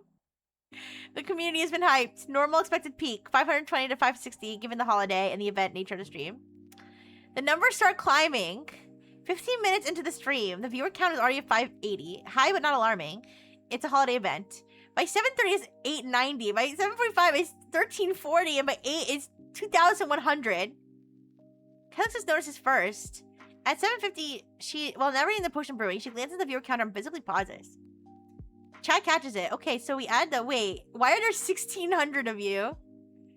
Is it weird? I feel like it's weird to call out how many people are watching. Although, even though I did it the first time I was being restreamed from Hannah Live, I was like, holy shit, 30 people! I remember that. Anyways. Chat at this point is split. A significant portion are real rootlings who are equally confused. An increasingly large portion are the bot accounts, which show up either as completely silent or post generic one-word responses that don't track with what's being said. Is that a thing? Do people, I mean, it has to be a thing. Like, where it's like a view bot, but it not only does it watch you, it just randomly says like LOL in chat or something. Yeah. 200 ponies! What? You're not acting like yourself. What's going on? Yeah, I guess that makes sense. Yeah. All right. Real chat. Plant Dad VT. Calyx, numbers are going up really fast. Is this normal? Marsha, something's off. Chat is way smaller than that number suggests. Jorge, why is it 1,700 now? No chance. I just got a bot a bot ad. Chatter. That's so funny.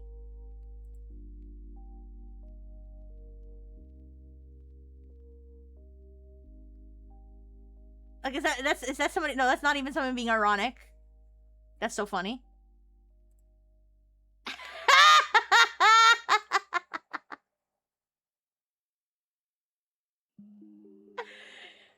Anyways, at first I thought that was somebody being funny, but I actually got one of those. Tired of streaming at 0? Streamer bot viewer, best viewers not are you.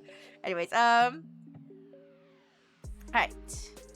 Hi everyone, if you're new, welcome to the forest. It's a lot of you tonight. Poor Calyx, she's like, she knows something's wrong, but she's not 100% sure. The chat engagement ratio is immediately obviously wrong. She has 1,800 viewers and about 60 people actively chatting. A ratio that would be impossible for a genuine audience at her scale. Where her community is known for extremely high chat participation. Is 60 people chatting when you have 500 viewers extremely high? I mean, I guess it is extremely high for like, well, I don't know, actually, to be honest. I know like viewer to follower ratio is like crazy, but chatter to viewer ratio, I'm not sure. 1,800 people and no chatters, I would be scared too, yeah. She goes quiet and then says, something weird happening right now. This number doesn't feel right. Marstar, I think you might be getting view botted. The chat activity does not match the viewer count at all. Oh, okay. I need a second. She's gonna like text the other side. Help! Help! Help me! I'm view botted! Help! Like, what do you even do when you get view botted? Should you just end stream? I've never been view botted before. If if somebody does that to you, like, what's the thing that you should be doing, like, to stop yourself from getting banned or something? Oh, you set up the anti-bot limit on your dashboard. Okay, thank you, Mel. in case I don't think anybody would care enough to view Bobby, but I'm kind of wondering, like, what should you do if it does happen? Yeah. Don't get any ideas, Marcus? Yeah. I don't know if our Marcus is here, but at least 10% of your view count chatting is normal. Okay. And spikes when you ask questions, things happen. Okay. 1,800 people, no chatters isn't a stream. That's a crowd at the gallows. Thank you, Blue on Blue GPT. Thank you. Alright, There was another scenario I was thinking of, like, that was like keeping me up at night, where I was like, what would I do if this happened? But I can't remember what it is. Like, so like, for example, like, what would I do if I got view botted? Like, but now I'm thinking, what was the other scenario I was thinking of? What would I do if this happened? But I can't remember what it is. It's gonna bother me now. Anyways.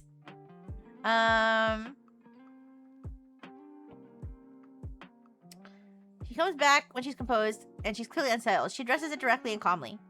So I don't know what's happening with the numbers right now, and I want to be honest with you about that, because pretending everything is normal when everything is clearly off isn't how I want to operate.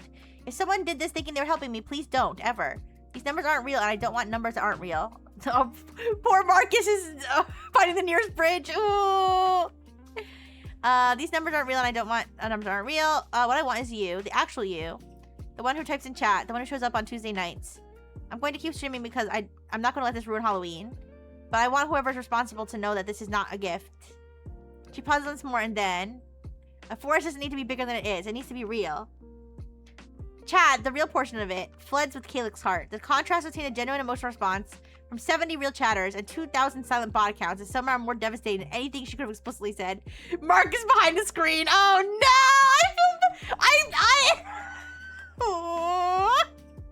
I feel bad. He thought he was doing something good. Marcus is watching the stream in real time. He sees the viewer count climbing and feels briefly triumphant. Then he hears Celeste notice it. Then he hears if someone did this thinking they were helping, please don't.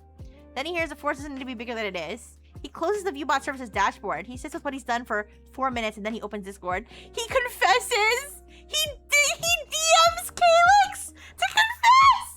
No! Marcus! Oh. He DMs her while she's still alive! No, you're making more mistakes, buddy! Ooh. He DMs her while she's still alive! I'm so sorry! It was me! I used a service I found online! I thought I was helping you get noticed! I didn't think about what it actually meant or that would hurt anything! I know it's not an excuse. I'm really sorry. I'll do whatever you need me to do. Oh, that's it. In this situation, would I ban that person? I'm too, you know me, I'm too soft-hearted. I'm too soft-hearted. If someone really, I mean, well, no, okay. I feel like you'd have to be an idiot, though. I mean, I don't know. I don't know. I have to think about it in like a realistic scenario, because in this scenario we know that he like meant it. I know in this scenario we know he meant well. Okay, if I was like, if it was just happening to me, I feel like I probably would just ban that. I don't know. Anyways, don't get it twisted. He botted her and then slid in her DMs. He did it on purpose. Alright, so, Marstar, monitoring the situation. Anyone watching, Calyx is handling this real well, but something is clearly wrong with the viewer numbers. Chat activity does not match at all. This looks like view botting. Ray, who would do this and why? Sophia, whether it was meant to help or hurt, it causes real problems. Twitch can flag. I forgot, does she even stream on Twitch? Does Calyx even stream on Twitch? Doesn't she stream on YouTube? Whatever. This is whatever. I don't care anymore. I don't know where she streams. Twitch can flag the channel for artificial inflation. This is serious. Jorge, the forest doesn't need to be bigger than it is. It needs to be real. I'm gonna be thinking about this. Cactus, whoever did this, I hope they're watching. And I hope that landed. Cactus, next time just donate $500, you bitch. Alright, Twitch's response. Wait, okay. Did she actually stream on Twitch? Does she actually stream on Twitch? I forgot. I thought we went with YouTube. I thought we like talked about this. I thought we went over this with ChatGPT. And they told us to stream on YouTube. Oh, does she? No, wait. Oh, she streams on both. She streams on both. Okay. No worries. So did he only bot her Twitch? I guess he only botted her Twitch then? Okay, whatever. Twitch response. Twitch's automated system flags the anomalous viewer spike within approximately 40 minutes of it beginning. A channel with a consistent 530 CCV history suddenly registering 2,100 viewers triggers automatic review. At 8:22 p.m., the bot accounts begin dropping off in waves as Twitch's system identifies and removes them. By 8:35, the viewer count has settled back to approximately 490. Twitch sends an automated notification, flagging the detected artificial viewer inflation, noting the account is under standard review. The notification is careful to distinguish between channels that deploy VBots themselves versus channels that are targeted by third-party bots. Is this true, or does Twitch just fuck you in the ass no matter what? Latter is treated as a victim scenario rather than a violation. I don't know if this is in Claude's make-believe utopia or if this is actually like how it works. Cause I've heard that Twitch punishes people for getting VBotted, but I don't know. I don't know if that's true or not. Alright, after stream, Celeste says, the stream itself actually covered well after Twitch cleared the bots. Well, chat energy was beautiful. I got a DM from the person who did it. Oh, okay. It was a community member, Spectral Fan. Been in the server for about 6 weeks. He says he genuinely thought he was helping, and I believe that it came from a good place, but it doesn't really matter where it came from, does it? It still happened. I don't know what you want me to do about him from an agency perspective. I'm not going to tell you what to do there. From my personal perspective, I'm not angry at him the way I would be if someone did this maliciously. I'm mostly just tired and a little sad. A single report from a streamer nullifies any punishment, and they set an artificial viewer cap. From the streamer. Okay. I see. Alright, so I did get... Well, are those donations counted toward what I've already calculated?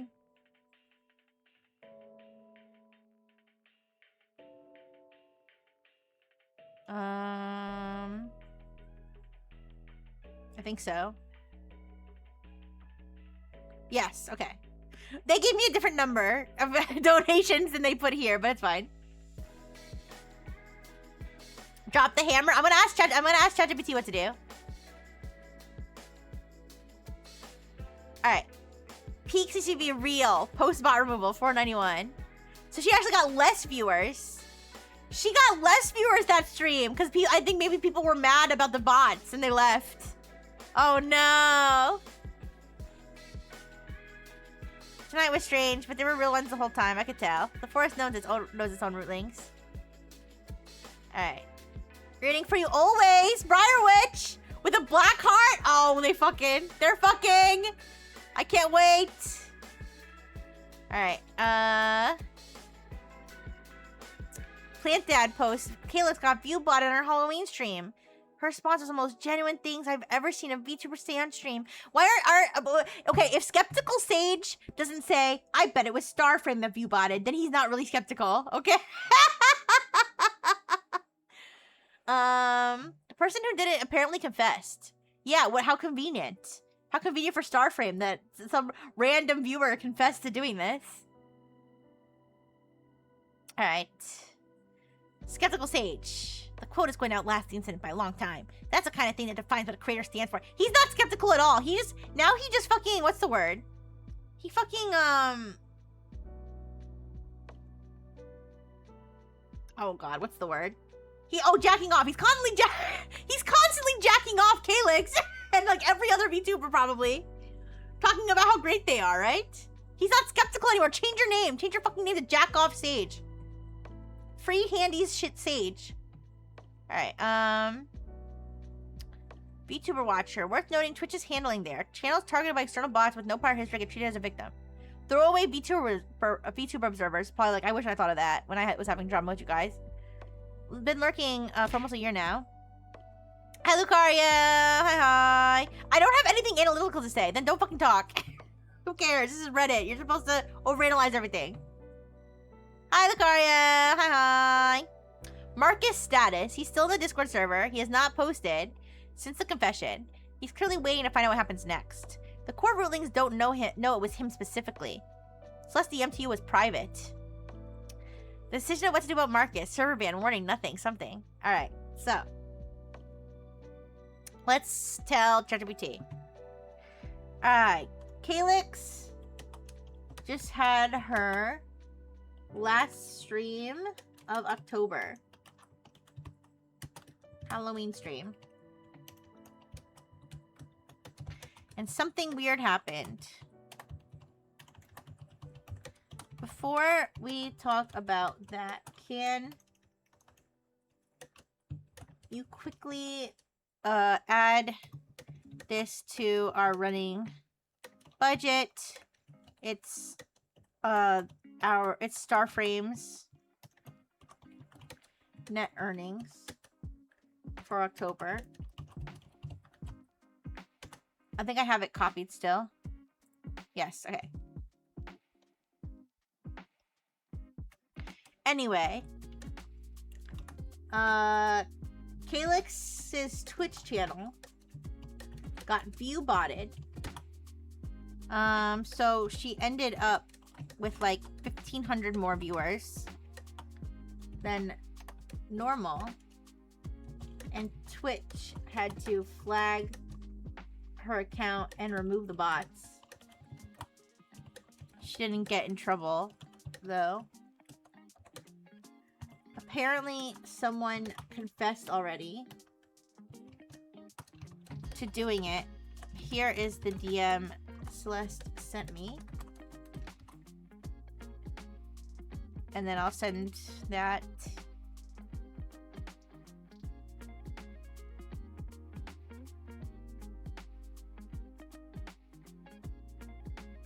Okay. Then I'll say, like, from a business perspective, as an agency CEO. From a business perspective, as an agency CEO, what action do you think I should take here against the against what is it, Spectral VT? Did she tell me the name? Yeah, Spectral Fan. Against this Spectral Fan person.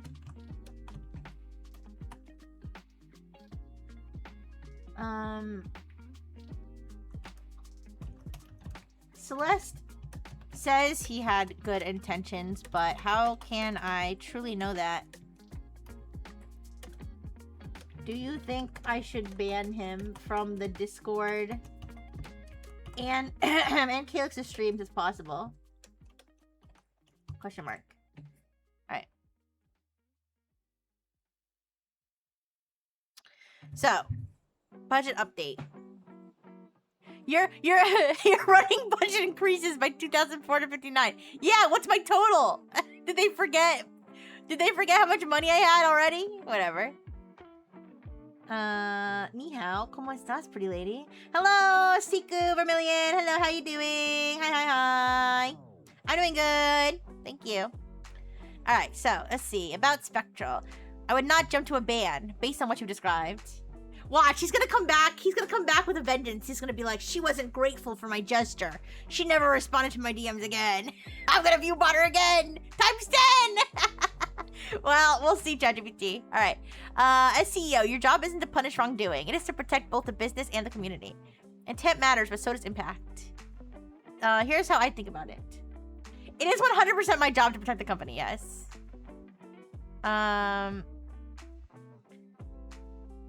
Here's what happened. Regardless of intent, someone artificially inflated Calyx's Twitter viewership, caused Twitch automated system to flag the stream, created unnecessary stress, potentially put the channel at risk. That's serious, but... Uh-oh. What evidence do we have? From what you told me, he admitted to doing it himself. He contacted Celeste rather than hiding. He claimed he thought it would help. There isn't any indication he was trying to sabotage the stream. Twitch removed the fake viewers and took no action against Calyx. This points more toward poor judgment than malicious intent. What I'd do, I would treat this as a one-time major warning. Am I gonna regret this? we'll add spectral VT problem as one of the scenarios on those wheel scenarios. Something like, we appreciate that you came forward and that you intended to support Calyx. However, artificially increasing viewership is never acceptable. It can harm the channel and violate Twitch's policies. Please do not ever purchase or send view bots or any artificial engagement again. If anything like this happens, we'll have to remove you from the community. That accomplishes several things. Establishes the boundary, educates him, creates a record, leaves room for redemption. Leaves room for, I don't know, why do we care about his redemption? What economic benefit does his redemption bring? Maybe if he grows up, gets a job, and why doesn't he spend his money on donations? I should add that to the end of the DM. Also, if you have any spare money, instead of view botting, just donate it directly to Calyx. Money. Alright. Should he be banned yet? Not not yet unless you uncover evidence that changes the picture. Alright.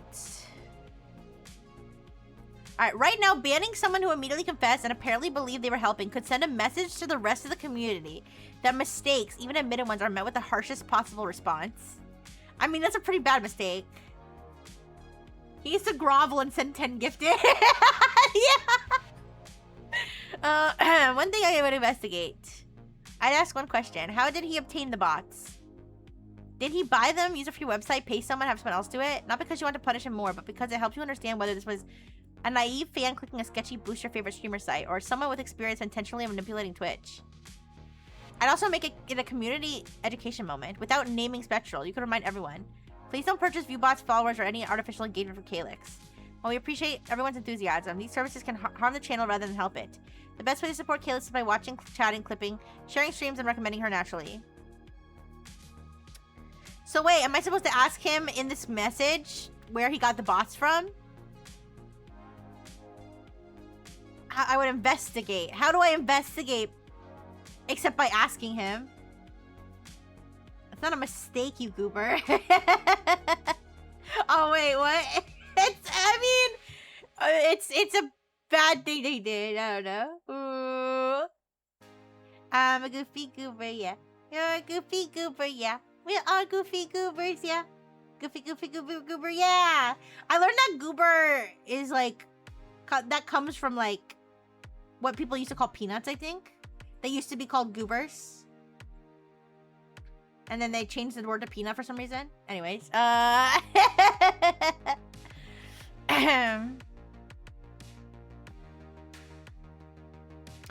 so ChatGPT, according to ChatGPT, we're not gonna ban him. we're going to give him a strong talking to. Yeah, I saw it in a YouTube short. I mean, I don't know if it's true or not. I guess I shouldn't trust the YouTube short. Although the guy that does the YouTube shorts, he does a lot of really good educational stuff about like plants and shit. Goober peanut.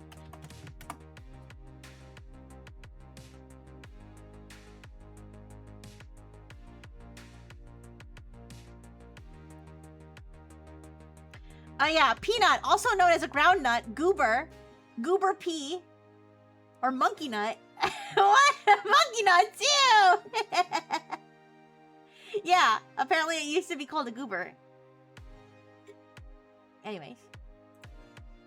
I remember that YouTube short very much because the guy starts the short out by being like, this is a peanut with like its shell on, and then he like bites the entire shell and eats the whole thing with the shell on.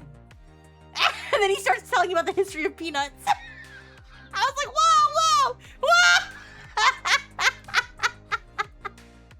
But I really like that channel though. He has like a lot of interesting things about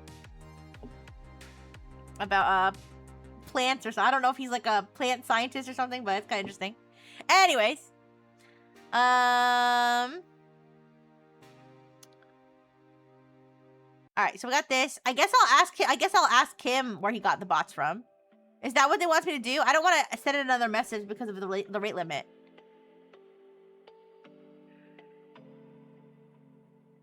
But all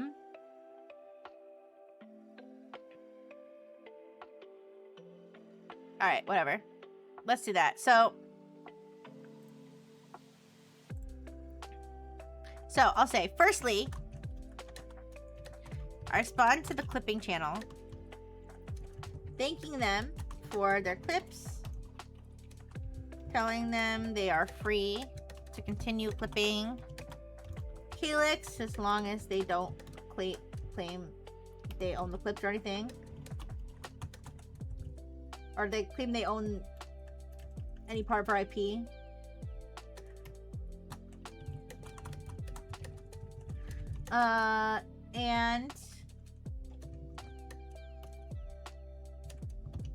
And tell them that she might be planning to do some collab streams in the future, so they could look forward to that potentially. All right. Excuse me. Secondly, I reach out to Spectral Fan from the Starframe/CEO Discord account. And send this message.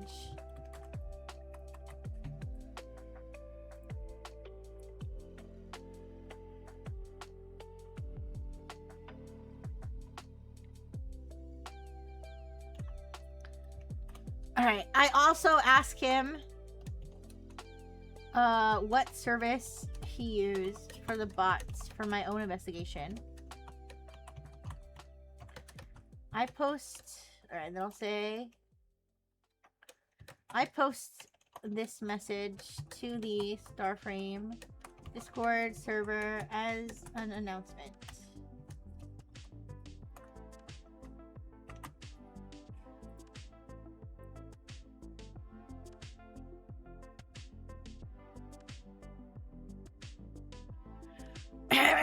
Excuse me. Sorry.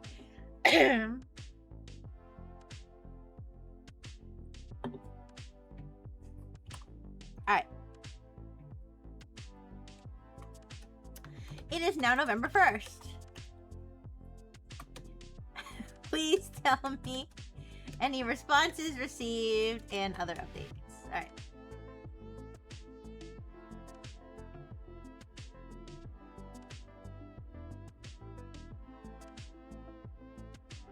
This pulsing asshole will never cease to disturb me. Why did they go with a winking asshole as their fucking... Ew, what is it doing now? It's doing sex toy stuff. I don't know. No concerns here. Why would you be concerned? Why is it acting like this? It's saying its own thoughts, you guys.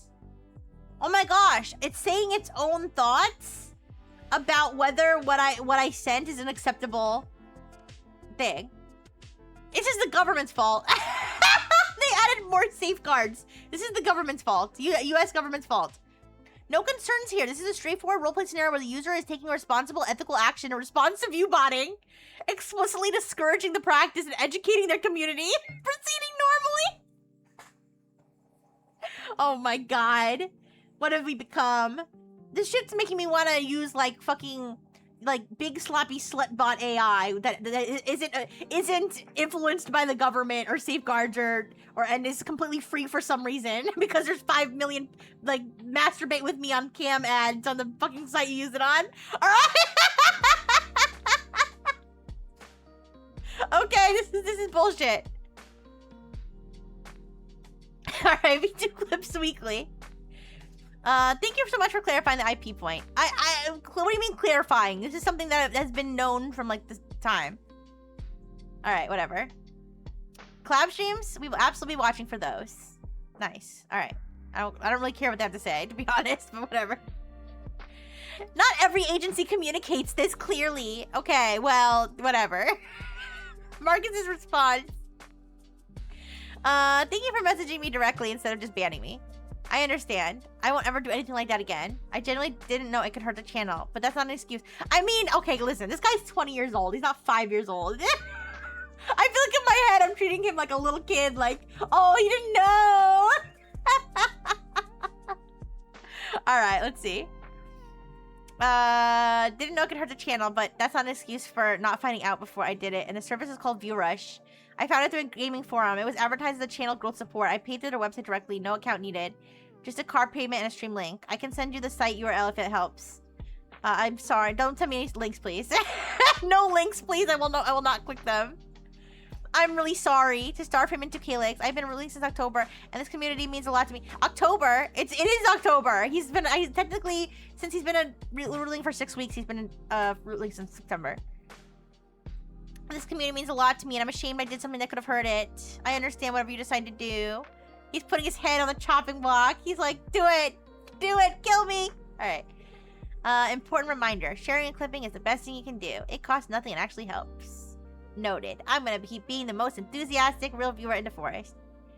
This is really good to have said explicitly. Blah, blah, blah, blah, blah. Okay. Nobody in the server publicly identifies Marcus or speculates about who's the viewbotter. Which is strange. Wouldn't you kind of speculate? The community is way too... Should we, like... I almost feel like we should give a system instruction to Anthropic to, like, make things more dramatic. Like, make it a little hard. Turn up the difficulty level for Calyx. Turn it up to, like, hard. Alright, Good morning. I slept really well, which surprised me. I've been thinking about a special fan situation. Can I ask what you're leaning toward doing now? I'm not going to tell you what to decide. It's a studio call and I respect that, but I want to share one thought if that's okay. He came forward on his own while the stream was still live and before anyone caught him. That matters to me. Messaging while you're live after doing something like that is crazy, but okay. View Rush investigation. View Rush is a real operation within the scenario. A third-party service advertising organic-looking viewer growth on a fairly professional-looking website, accessible without an account, payment by card only. Exactly the kind of low-friction service that a well-meaning but naive 20-year-old... Why are you saying 20-year-old like he's a baby, okay? I mean, 20-year-old kind of is a baby, but I feel like you should know not to do these things. Would find and not think about twice. Worth noting for your records, but no further action is required from a Starframe perspective. Twitch's systems identify and neutralize the bot traffic. No channel penalty was applied. Alright. Briar Witch on Twitter. Following her public reply to Calyx's post-stream tweet, Briar says a short DM to Calyx. She's in her DMs. Hey. Watched part of your Halloween stream last night. The way you handled that is really impressive. I've been aware of you for a while. I'm sorry. Briar Witch and Calyx are gonna have the same voice. I can only do one mommy voice. I'm sorry. I don't know. I don't know how to differentiate, okay? I'm not a voice actor. I'm not a professional voice actress. I've been aware of you for a while. Our communities overlap more than either of us probably realizes. If you ever want to chat, I'm around. Ooh, mommy, mommy, mommy, mommy. First direct message between the two. Warm, low pressure, entirely organic. No collab asks, just an open door. Alright. Halloween stream clip performance. Okay, everybody loves that. TikTok version is finding audiences well outside VTuber spaces. That's not good. Okay. The comments include a significant number of people who have no VTuber context whatsoever and are simply responding to the sentiment. Top TikTok comment. Force. Okay, everybody takes like quotes Calyx says and like runs them into the ground. I mean, that's nice, I guess. It would be cute if you guys did that for me, but in the AI scenario, it's dumb. You're not a professional voice actor, but Slime, Dark, and Dr. Fish are great. Oh yeah, you know, Dr. Fish, when I do a Dr. Fish impression, that is my best work. But I think Dr. Fish is a pretty good voice actor himself, to be honest. Alright. Let's see. So she has Instagram followers. Alright. Briar Witch DM. I mean, Calyx can respond however she wants. She doesn't have to wait for me. Guys, I feel like some of these scenarios smooth themselves over too quickly. Don't they? I mean, not that I want to fuck Calyx's life up. Oh. Not that I want to fuck Calyx's life up, but it seems like that resolved itself a little too quickly.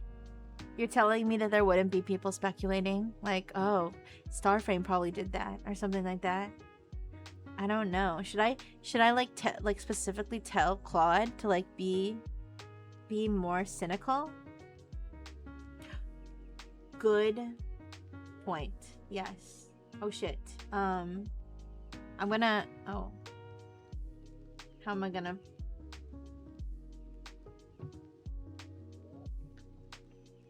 Okay, I'm gonna do the voice.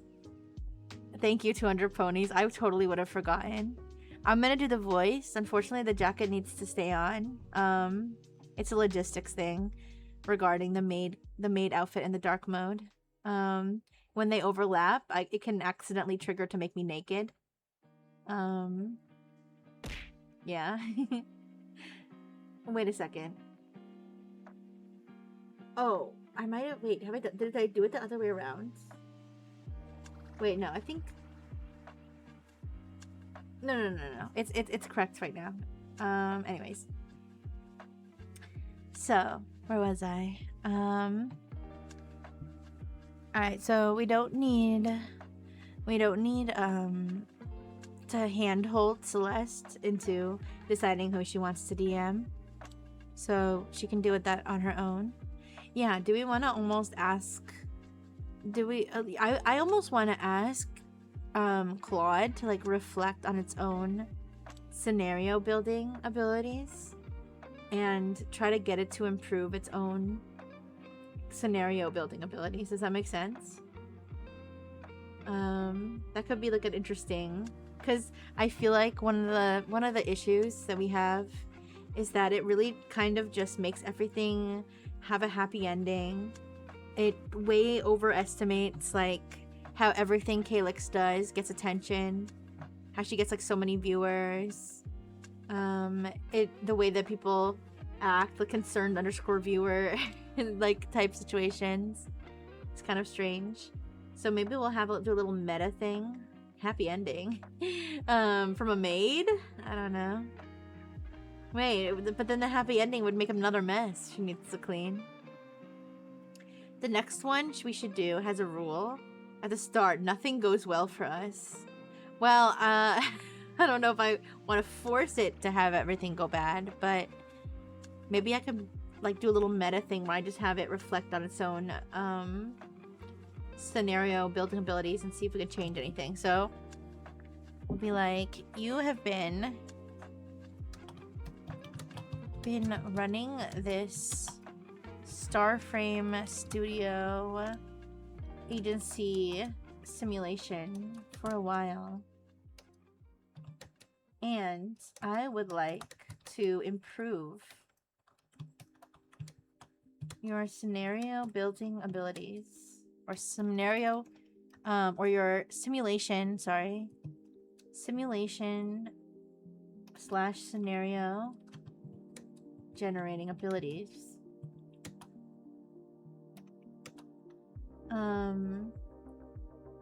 I'll be like, some things I've noticed about the way you generate things. 1, everything turns out great for Calyx. Calyx's successes and other positive interactions are exaggerated. Bad guys disappear instantly after the slightest pushback.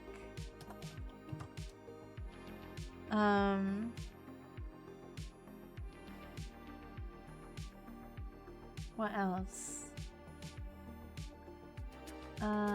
Every character overanalyzes everything out loud.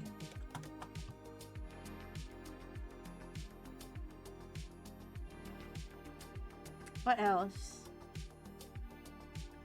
What are some other common threads?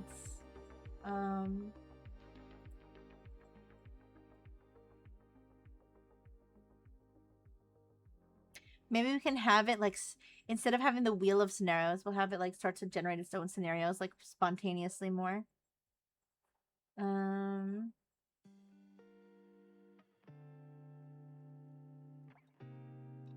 feel like I want it to be 5 just because I like the number 5. Success and other positive interactions are exaggerated.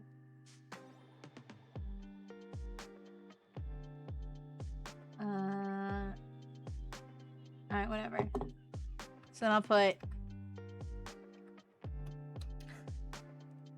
can you explain your general thought process when creating the simulation?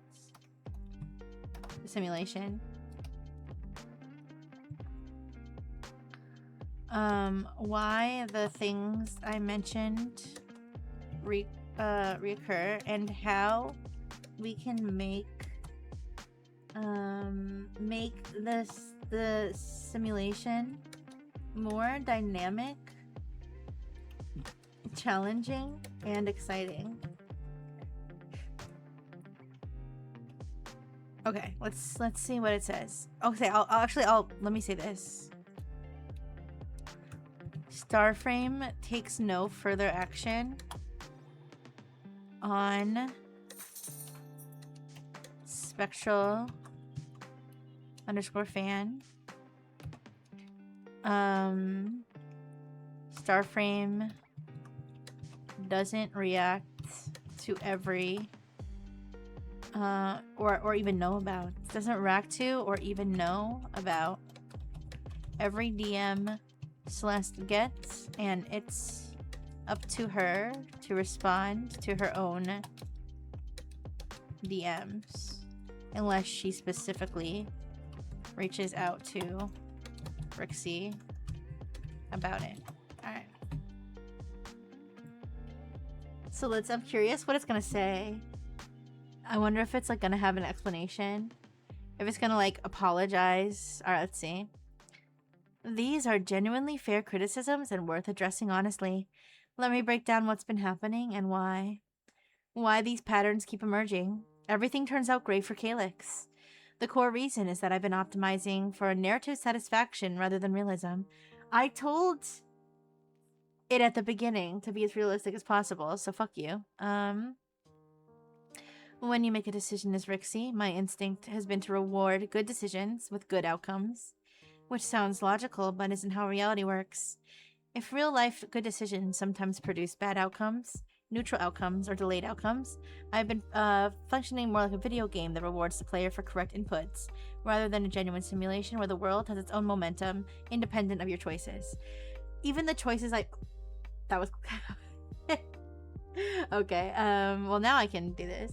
I think it flashed me naked for like 1 second, but it's okay.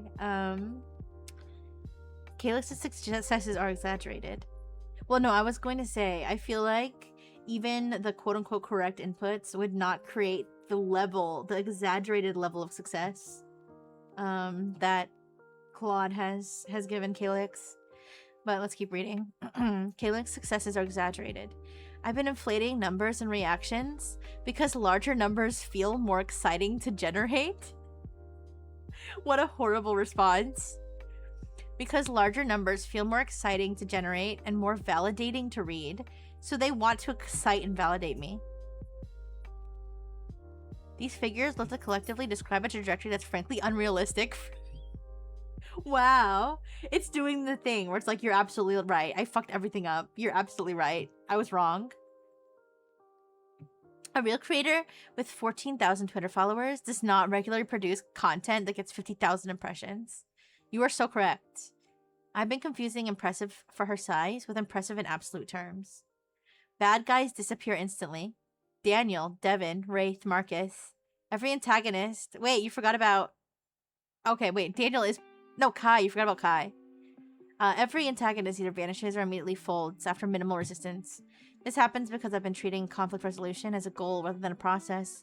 Real antagonists don't behave rationally or proportionally. Devin didn't just go out quiet. In reality, someone like Devin might double down, find a different angle, or quietly continue being a thorn without ever doing anything dramatic enough to directly confront. The clean resolution I keep generating feels satisfying, but it's narratively lazy and unrealistic. I mean, Claude is kind of self-deprecating. I've seen, like, examples, so... But I don't really care how self-deprecating it is if it keeps making mistakes. I feel that same way about myself as well. Every character overanalyzes everything out loud. This is probably the most pervasive habit. Marstar VT doesn't need to post a 4-paragraph Reddit comment every... He really doesn't. Doesn't need to post a 4-paragraph Reddit comment explaining exactly what Starframe did right and why. Skeptical Sage doesn't need to perfectly articulate the strategic significance of every decision. Okay, well, Skeptical Sage doesn't need to do that, because now that's his entire character. Characters in real communities say incomplete things, miss the point, argue with each other, and don't always arrive at the correct conclusion. I've been using secondary characters as a Greek chorus. That's a pretty good reflection. That explains the narrative back to you, which is both unrealistic and removes ambiguity. Discord needs to shut up. No offense to whoever's messaging me. I don't think it's a message. It's a what do you call it? Everyone ping that I forgot to mute. Give me a second.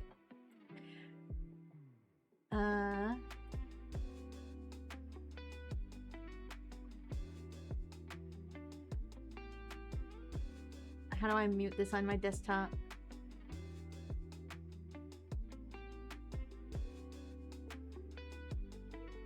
I don't know.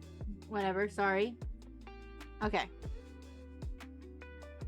I've been using secondary characters as a Greek chorus. Okay. The underlying cause of all four. Fundamentally, I've been prioritizing your experience as a reader over the integrity of the simulation. I want the scenario to feel good to engage with, so I smooth out the rough edges, inflate positive feedback, resolve conflicts cleanly, and have characters articulate things in ways that make the story feel coherent and meaningful.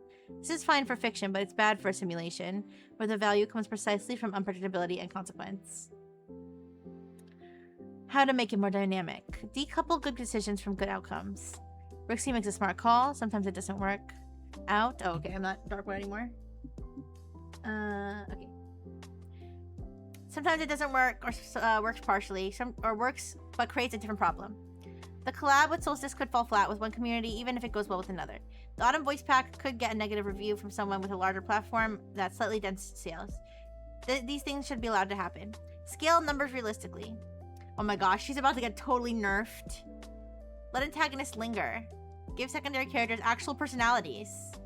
I mean, I kind of liked the whole concerned viewer schedule stage thing as a joke, but it would be good to have real personalities.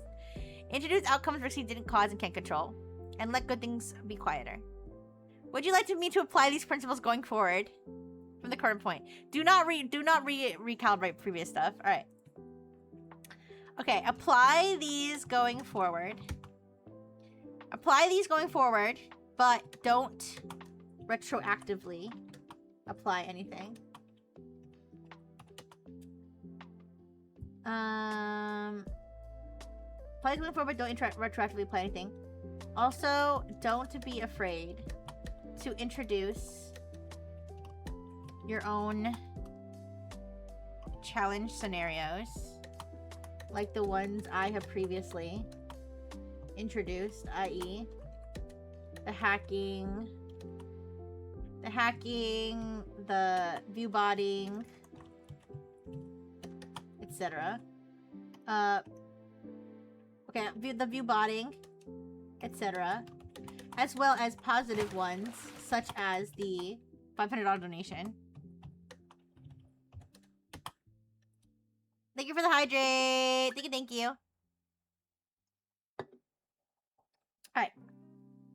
Now give me an update on Calyx and everything that happens in the first week of November. Alright, watch. It's gonna throw 500 scenarios at me just because I told it that I kind of want more scenarios.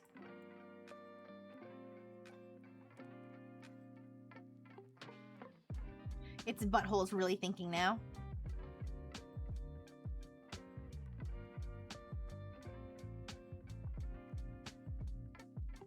Alright. Quiet weekend. The Halloween stream aftermath settles without much fanfare. The forest doesn't need to be bigger, click continues to circulate, but the numbers plateau. Rather than exploding. Alright, it's already self-correcting. A few new Discord joins, nothing dramatic. Celeste takes Sunday mostly off. She posts one low-key tweet. Resting today. Forest is closed for maintenance. Normal numbers. Yeah, it's like correcting itself, almost overcorrecting itself at this point. All right. Let's see. Celeste tries a new game that doesn't quite land with chat. Oh my god, they're gonna nerf her. They're gonna nerf her now that I said all that. Oh god. The bilingual energy. What? The bilingual energy. What does it even mean? She noticed it herself and mentions it offhandedly near the end. Okay, that game was maybe not a winner I thought it would be, but we'll try something else Saturday. Tonight felt flat. Oh no, now Celeste is gonna start sad messaging me like things are changing. What's going on? It's almost like we're in a simulation that just got worse. Alright, Briar Witch. Celeste responds to Briar Witch's DM. She doesn't tell you about it or ask for input. She just handles it herself. On Reddit, a thread appears on virtual YouTubers that isn't about Calyx directly but mentions her in a way worth noting. Bilingual. Okay, we still got it. We still got bilingual _VT_fan. All right, we still got the classic fan archetypes. Okay, we still got it. Is anyone else noticing more bilingual E and ES VTubers lately, or is it just me? I feel like this space has gotten more crowded in the last few months. Calyx, obviously, but also a few others that are popping up. Is the market getting saturated? Yeah, fuck everybody who speaks English and Spanish. You're not allowed to do that. The comments are mixed. They're saying the space is growing healthily. Others are more skeptical. Ooh, I wonder who. This thread has 6-7 upvotes. Unremarkable. But the underlying observation is real. 3 new bilingual English indie VTubers, English-Spanish indie VTubers have debuted in the past 2 months, clearly inspired at least partly by Calyx's visible success in the niche. Skeptical Sage comments, first mover advantage is real, but it's not permanent. Calyx's actual differentiator is community trust built over time, not the bilingual angle alone. That's harder to replicate than a language choice. A language choice? Most people don't choose what languages they speak. I think, well, I mean, second and third languages usually they do choose, but I don't think people are choose their language. Like, oh yes, I'm gonna become a VTuber. I wonder which language I'm gonna choose. You know what? I'm gonna become a Swahili VTuber. Like, that doesn't work that way. You become a VTuber of the languages you know. Anyways, VTuber Watcher, worth watching. Thanks, VTuber Watcher. No way, you're gonna watch it? 3 is noise, 10 becomes a trend. Alright. November 6th. Okay, see, I told you they were gonna throw shit at us. I told you they were gonna throw all kinds of shit at us after I did this. November 6th. Something doesn't go as planned. Celeste had been quietly working to reach out to Solstice. She drops a DM, thinks about it for a few days, and sends it Thursday evening. A warm, genuine message proposed either a shared game world idea or the things that would make you feel small in a good way. Conversation stream. Framed casually and without pressure. Solstice doesn't respond. Thursday or Friday or through the weekend. Not a rejection. Solstice's public activity during this period shows she's been dealing with something personal. Posting less than usual and mentioning it on stream that she's a bit offline this week. Okay, then leave her alone. What are you upset about? She's going through a time. She's going through a hard time. Come on. Sent the DM to Solstice on Thursday. No response yet. I know it's probably nothing and she's been generally quiet this week, but it's hard to not second guess. Shut up, Celeste. She's not everybody has to respond to your messages. Like, what? Anyways, better than Tuesday. Calyx returns to familiar content. Cozy game she knows well. Natural bilingual chat flow or an impromptu November potion segment that generates good energy. Not a landmark stream, but a solid, genuine one. A few new faces in chat from the Halloween clips ongoing tale. One moment worth noting. About 90 minutes in, a viewer asked in chat whether Calyx ever worries about other bilingual VTubers taking her audience. What a rude thing to ask. She's quiet for a second and then, honestly, not really. If someone finds a bilingual VTuber they love more than me, that's good. The goal is never to be the only one. Chat responds warmly. Sales update. Passive sales, slower than October. The original one gets another 11 sales. Alright. Week overview. Quieter than usual. The Halloween energy is dissipated. Nothing has replaced it yet. Core rulings are present and warm, but the server isn't generating the spontaneous community moments it sometimes does. A few interesting conversations in Spanish chat. Sophia Rose posted a new piece of personal art, not Calyx related, but something she made for herself. Fernwich is heads down in her commission waitlist. Okay, Cactus, random thought. It's been almost exactly a year since the Kickstarter that started all this. Oh yeah! Didn't we start the Kickstarter in November? It is almost a year. Just kind of sitting with that. Wild, isn't it? One thing you didn't cause. On November 7th, Casa Luna Talent, the major bilingual agency, home to Mira Estrellas, announces a new talent debut scheduled for late November. The new talent is a Spanish-English bilingual VTuber with a nature botanical aesthetic! Kill them! Kill them! What? Boo! Boo! Sue them! The announcement doesn't mention Calyx, obviously. Several people in the ruling Discord notice it and post about it without tagging or making it a big deal. Well, that's interesting. Alright. Alright, guys. I think I'm gonna wrap up here. I need some food. I think it's kind of an off day in terms of how I'm feeling, but we got some stuff done. Oh, I'm sorry, Smugsuck. No. Take me to burgers. I'm sorry, Smugsuck. But we got Calyx started talking to other VTubers. Okay? We hopefully, yeah, I need my chicken strips. I'm sorry, Smug. I'm so sorry. But we got, thank you for the hydrate pack. Thank you. We got her talking to other VTubers. We got Claude to kind of be a little meaner to us. I want the puppy back. Yeah, tomorrow, right? Tomorrow. Yeah. It was. Thank you. And we can deal with all the other stuff next week, I suppose. All right. Let's find someone to raid.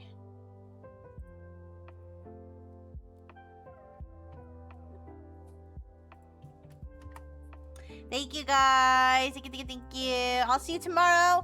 So I know I don't usually do Pokemon TCG Pocket on Mondays, but they decided to drop the new pack on a Monday. So tomorrow we will be pulling the new pack. Yeah, I'm excited. It'll be fun. All right. So let's see. I hope he's doing. Okay, I'm gonna raid. Let me see if she's like feels like she's winding down or not. Give me a second.